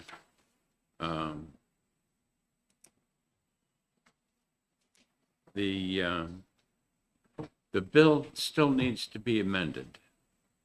So, because they do talk about the citizenship affidavit in here, and I had told them to take that out.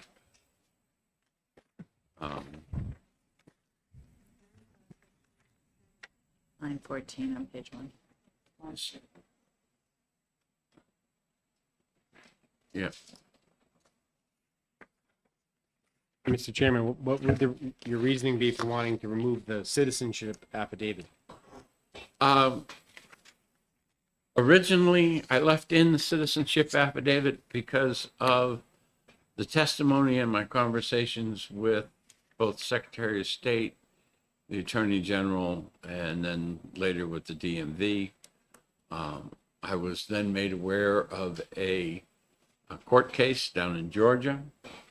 And in that court case down in Georgia, they used not only the Real ID database, because for someone who has a Real ID, they not only have seen the birth certificate, but they also list the place and date of birth.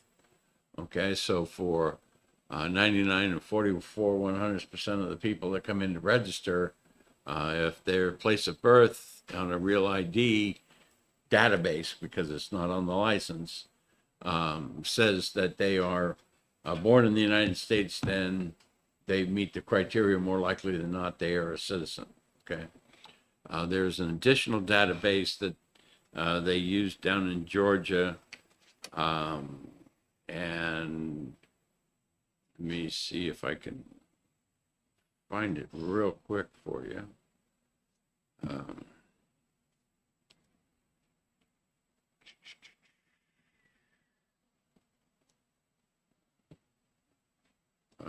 In Georgia, verifying citizenship to register to vote, Real ID documentation, the state already has on file.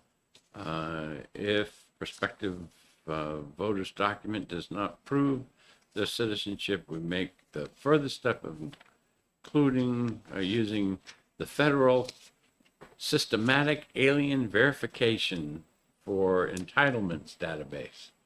And I've been told that we in the state also have access to that, which would have documentation of whether or not they're a citizen. Again, that's, I mean, if the committee wanted to leave that affidavit in, it would be the only one for this bill to be left in.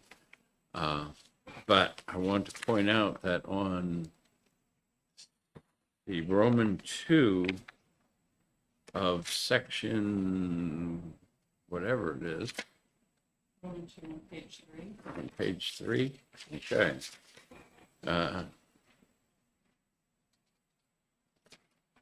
that we would be using a group to go forward and actually do the verifications that we would do now from the affidavits in the Attorney General's office. We would be doing that in real time on Election Day. And that's why there's an appropriation in the bill, or at least I asked for an appropriation in the bill of $50,000, which would be $25,000 for each election, which should pay for about 25, 30 plus people to be able to be there doing these verifications when the supervisor of the checklist or the clerk or whoever called up. And I'm told by the Attorney General's office that their major problem right now is that they end up at the time when they go through the affidavits with a group of them that they cannot find the individual. Okay. And having that individual there, being able to ask a question. The DMV said, when did you buy your first car, Senator? I said, well, I was 1969 while I was still in the Army. And they says, well, in our database, we can tell you what make, model, and color that car was. Okay, I'm exaggerating a little bit. He said he's got the information on the registration. Was it a buggy? It was actually a Chevy Nova, white, two-door. Again, so there's plenty of information, but when I'm using the criteria more likely than not, okay, was what I've been told is the proper criteria for registering to vote, that between checking to see if they have already been registered in the state, and if they have already registered in the state, they no longer have to prove citizenship, and they no longer have to prove age because they've already done that.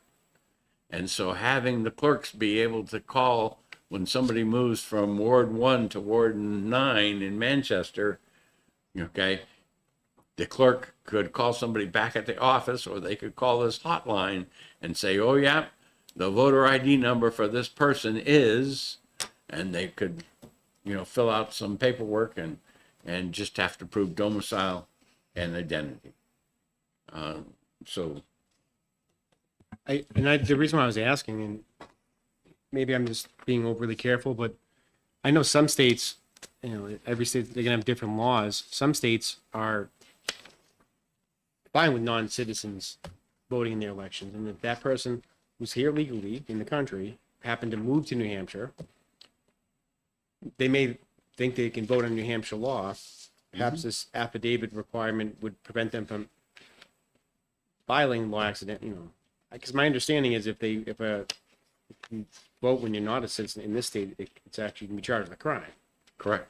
So is there any safeguards for someone who may move here from another state, thinking they can vote when they... If they're moving here from another state and they don't present documentation, remember, driver's license, even a real ID, is not proof of citizenship, okay?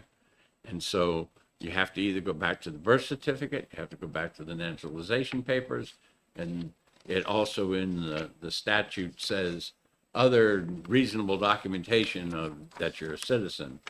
But then on election day, because they have time to prove it up till election day, that's why I want to stand up this group to be able to do those investigations, go into the Real ID database, and they would be able to verify that they, and if they do have a Real ID, that they have that, and if not, that other federal database is available to us. Remember that marriage license, if you were married in New Hampshire, to get a marriage license, you had to produce a birth certificate. Okay. So, even the clerk would be able to go in and say, did you produce a birth certificate? Exactly what data that they record out of that, in their system, I can't tell you right now because I haven't asked. But school registrations, for kids going to school. They have to provide birth certificates.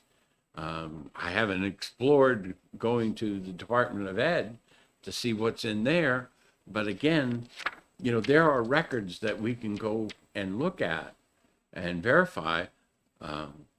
This does not preclude having the person say, yes, I want to vote today. Yes, you can go check my records. And if that were to that back pattern that I just hypothetical, if that were to happen, we would be able to catch that, and therefore they wouldn't accidentally violate the law.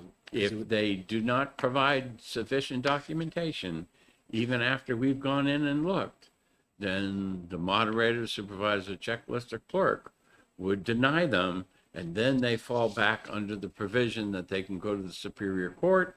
And we added into this bill I called it, when I asked it to be drafted, a ballot pending legal review or something like that. Okay? And again, the original bill had that had to happen before the polls closed. I give them until the noontime on the last day to request a recount. And why then? Because if there's sufficient ballots out there that would make a difference in that election, that may be important to that person who is subject, you know, to request that recount. And I think that, you know, if there's a candidate somebody really cares about, they'll either square the thing away so that a registration can happen, or if, you know, the candidate they're interested in gets 1 and the other gets 99, they may not pursue it through the Superior Court. So, but that would be their choice. So, I guess we've talked about most of the things that change in here.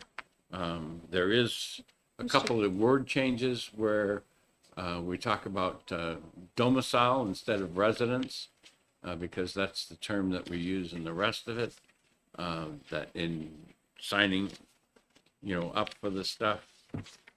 I changed that. Mr. Chairman, could I just ask, starting on page 7, line 17, your provision about asserting challenges? Yep. Is this applicable to voter registration or to absentee processing, or both? The existing statute on the challenge is the existing statute. Okay. And I was not, you know, going to take that out. But remember, now we get a challenge, we will have that group, and they say, well, he doesn't live here, okay? One of the databases that the Attorney General has access to is the TransUnion database. You know, I'm not applying that TransUnion is better than Equifax or the other one, but, you know, again, that will aid the moderator in saying that the complaint is either well-founded or not well-founded. And that's the process that we have right now. So on page 7, on lines 15 through 16, where it says the Secretary of State will provide assistance to moderators in reviewing challenges. Yeah. So that's in real time on election day? On election day.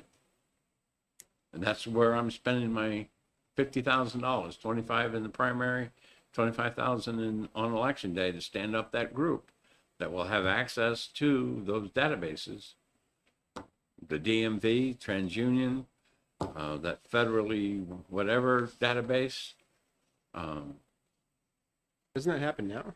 No. I mean, no, but saying That- people can challenge now. They can challenge them Yeah. now, yes. Yeah, but now you're going to have to state a specific reason for challenge, the basis. You always did. You're going to have to, well, yeah, but they weren't enumerated. You had to state a reason, but the reason could be a variety of things, not just the ones that you've enumerated here. The other thing is it now has to be notarized. So the person making the challenge has to be able to also satisfy the requirements of a notary for notarizing their signature.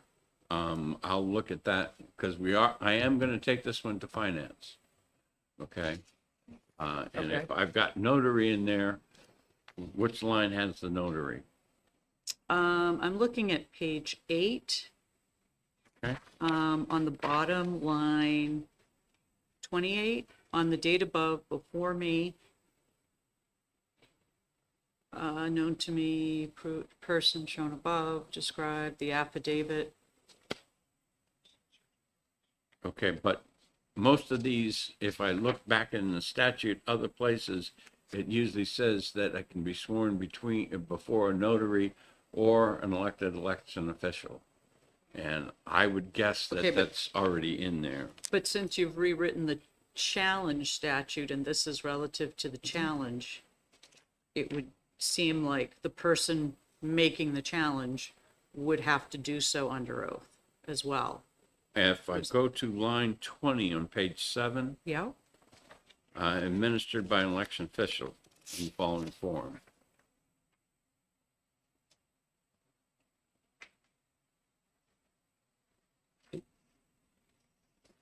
Mr. Chairman, I think that's all that same form. Yes, I think on page 8, line 28, it says, it does say notary, public, Mhm. justice of the peace. It doesn't say election. And then the next line, line Election 29, officer. it says election officer, Okay. so. Maybe the notary provision is not needed, but I don't think it's necessarily bad to have it there. Maybe if the election officer wishes to remain Well- neutral. all of the town clerks, as a condition of their employment, I believe, have to be notaries. So, again, I think election official is in there, and that's the way we've covered that in the past. I mean, it remains true that what you're now saying is that the challenge is sufficient to be brought via affidavit, but verifying identity or residency or citizenship is an affidavit is not sufficient by the voter. An affidavit, after the challenge is asserted, it is up to the moderator, and it always has been, to rule on that. Okay? I'm giving the moderator, by letting him go to this group and saying, is it well-founded or not, to help answer the question.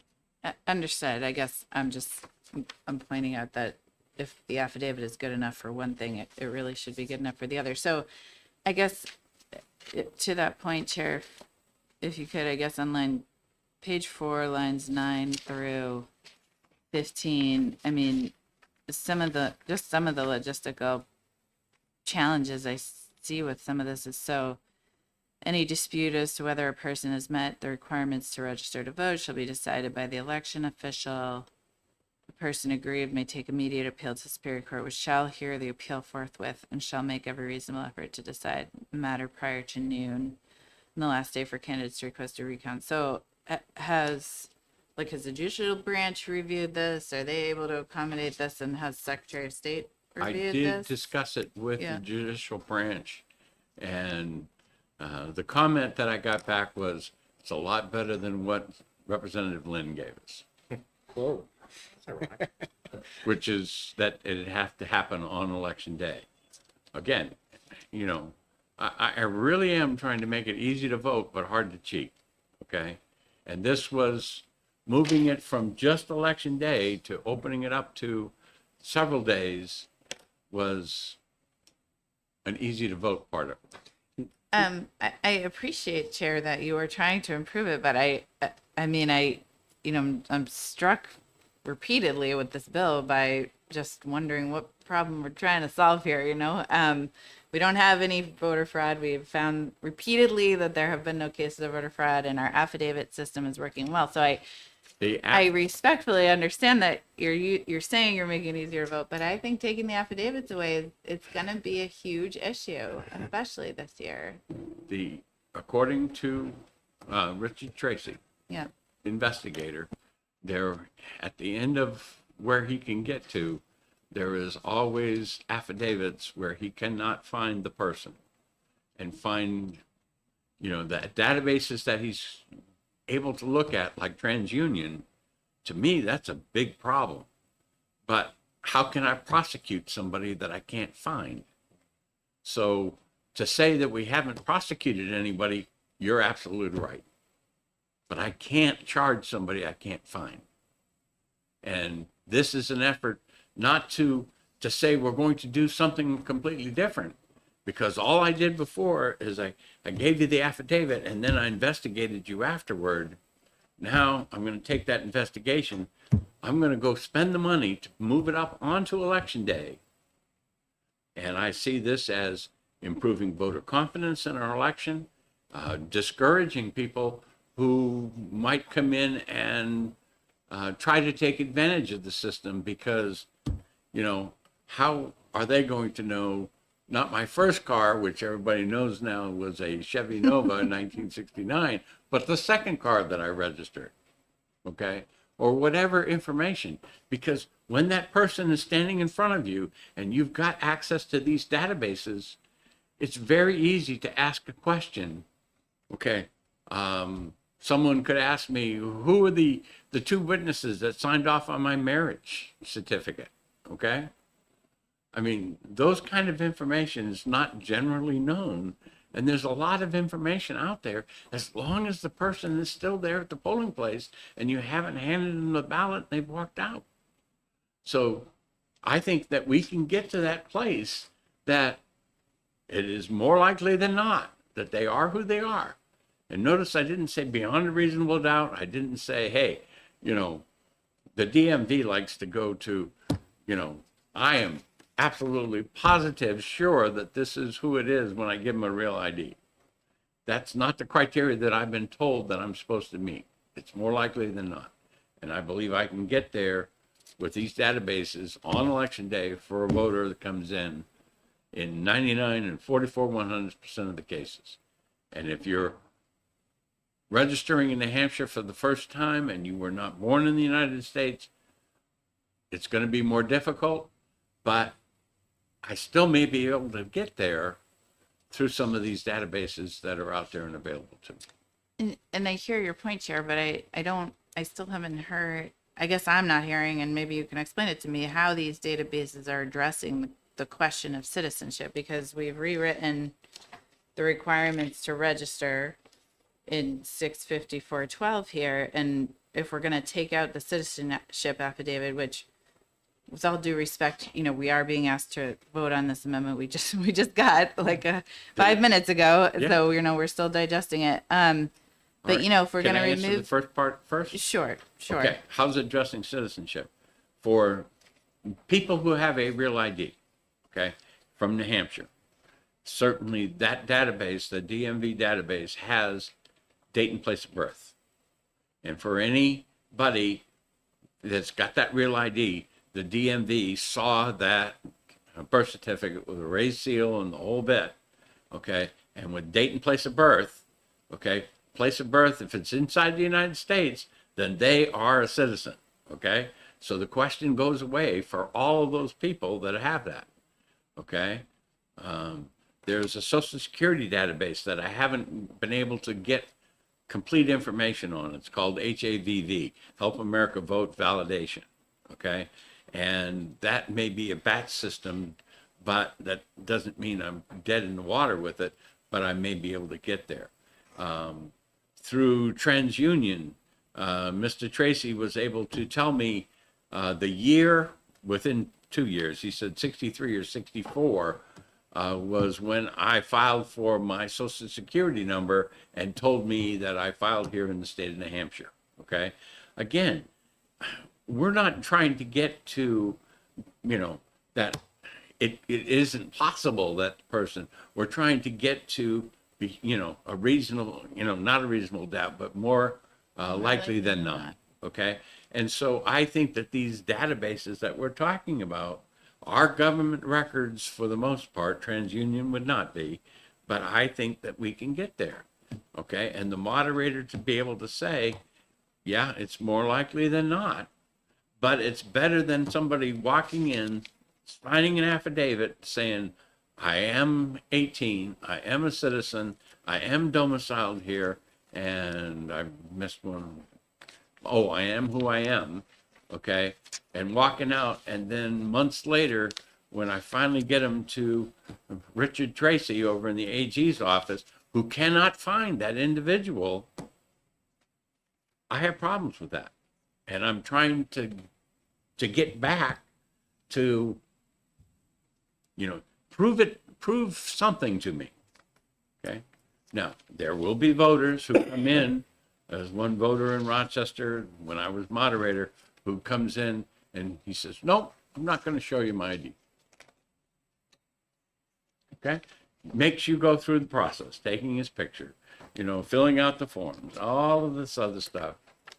Hey, that's fine.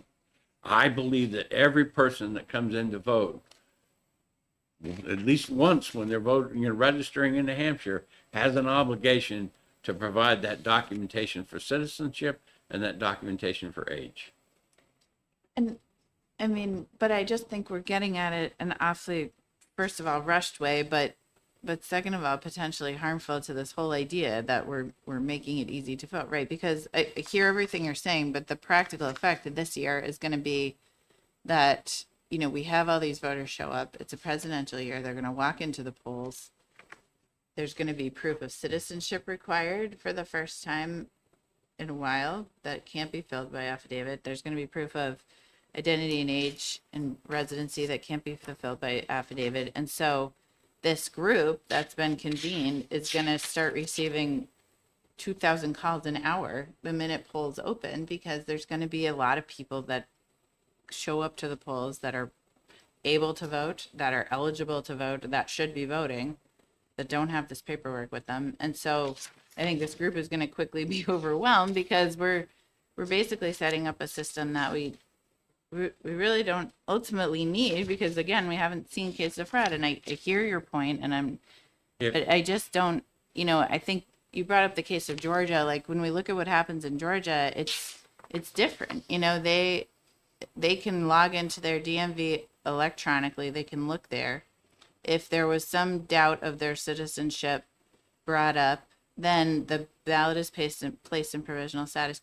They have 26 months to establish that they're citizens. I mean, that's a totally different process than calling a hotline on the same day that's going to be overwhelmed and giving them a couple days, to establish that citizenship. And it only results in the small percentage of people being challenged. This is going to be 100% of the people, that walk into the polls to register. So I'm listening to what you're saying, but I remain very concerned. I believe that the numbers are much, much smaller than what you're talking about, because for citizenship and for age, that if they've registered in New Hampshire before, okay, that they will be looked up. Secretary of State can do that. The town clerk can do it. The supervisor of the checklist often has the access to the database to go look them up. And if they did that at City Hall, that's what would happen. Okay, and they would just be a change of address. Okay, so that knocks out a whole bunch of people, even now when we've just done a purge. Okay, when I was discussing this with someone, they pointed to the affidavit ballot law, and that part of the case was thrown out at one point because they didn't have somebody who was subject to the law and was denied the right to vote or something. Exactly. And I look at this, and I did take that to heart, and I says, how can I make this as best as I can, that I'm not going to deny anybody that's a citizen of the United States to vote? It's just a question of where they get to vote. Senator Travis. Mr. Chairman, I'm just going to throw this out there. I understand trying to justify the requirement of showing an ID, but in the reverse, I guess why not? Because to me, I have never met anyone who couldn't vote that wanted to in this state. It seems that where's the large amount of people who don't have any IDs, don't have any documentation whatsoever, that wants to vote? I'm not hearing about it. I never have heard about it. They weren't. I wasn't present for the hearing, but I believe not was watching from at a child care issue. But I was there in spirit from my home office listening. I know there's one example given for someone who lived, I think, in Derry. That person chose not to have an ID, chose not to have any information. That was their choice. They still wanted to vote, but in reality, making that the requirement, this is what we need. I'm not sure that person wouldn't have been able to have an old documentation or maybe was previously, who knows? But I just don't, that's one example I've heard where the person made a conscious effort to have no documentation whatsoever. But where's the large amount of the populace here that aren't going to be able to vote because they don't have the paperwork? I mean, respectfully, I think what is the effect of same day registration when you have to have your passport with you, which most people don't carry around, or you have to have your birth certificate, which if you're not born in the same town can be a weeks-long process to order. So you're essentially asking people to be prepared for a requirement that they're not going to be expecting, because we're changing the laws all the time on this now, to be prepared for that 6 to 8 weeks in advance at a cost of, $25 to a couple $100 to get their passport. So I guess if we're going to say we have same day registration, we should have same day registration. We should allow people to walk into the polls and be able to use the same affidavit that we're allowing our challengers to use, to establish who they are in the eyes of the people that are administering this election. Because, again, they are eligible to vote. It is their constitutional right. And so I guess that would be my answer to your question. We need to make that process truly effective to allow for people to exercise this right to vote. Mr. Chairman, first of all, the affidavit or the signature to challenge it, it says that either the person that's with the notarizing election official, they have to either know the person making the challenge, or they have to actually present an ID themselves. That's in the verification section. So the person that's signing that is actually could be requiring them to show an ID as well. So I don't think that's, but also challenging the ballot is different than, or challenging someone's qualifications is different than actually verifying your qualifications. All right, I think it's important to do that in our country. I don't understand the objection here of, and I'm hearing about possibilities of individuals. I've been hearing about this issue for a long time, and the people who will be injured by this, I've never seen them come out of the woodwork to actually explain to us how this will prevent them from being able to vote. I always hear people saying they're worried about certain people being able to vote, but I never hear of this from people directly. Most people are shocked you don't have to show an ID that I've spoken to about this issue. They're actually surprised. I'm on the ballot and I was asked to show my ID, and they even addressed me by name. Right. So they go, hey, Darryl, do you have your ID on? What's the problem? The overwhelming majority of people are driving there, so they should have their license on them. But to have some election integrity, God forbid the person voting has to somehow demonstrate they are who they say they are. I mean, that's I don't think that's a tall order at all. Okay. Actually disagree. Since we are going to get another chance in finance to do this one, I will move on to pass on 1569. Second. Do I have a case under Avis, and I will move amendment 1788S. Do I have a second? Second. And Mr. Chairman, I will say that if you later on to decide to keep the citizenship affidavit, I would be supportive of that as well. I'm sure that if not, before, we will discuss it in caucus, which probably will happen, maybe even tomorrow. All right. Does everybody understand what we're voting on? Okay, they voted on the amendment 1788S. All those in favor say aye. Aye. Aye. All those opposed say nay. Nay. Okay, the bill as amended. All those in favor say aye. Aye. All those opposed say nay. No. And I will take that one out. And Chairman, I know we're concluding business for the day. I did just want to mention that in connection with 1569, there were some statements made about the town of Durham and some election practices that took place there. So I did reach out to Durham just so they could verify, or sort of respond to the allegations made. And they wanted to make everyone aware that, their election officials are trained. They stay up to date with New Hampshire election law. They attend trainings provided by the Secretary of State, at least biennially. And they also have a representative from the Attorney General's office who is specifically assigned to their polling day for the majority of the day on major elections to ensure that all procedures are followed. So I just wanted to make clear for the record how the town of Durham is complying with our current state statute. Yes, ma'am. Thank you. Anyone else have a motion to come out of executive session? Second. We have a motion and a second to come out of executive session. All those in favor say aye. Aye. All those opposed say nay. Our business today being complete, we are adjourned.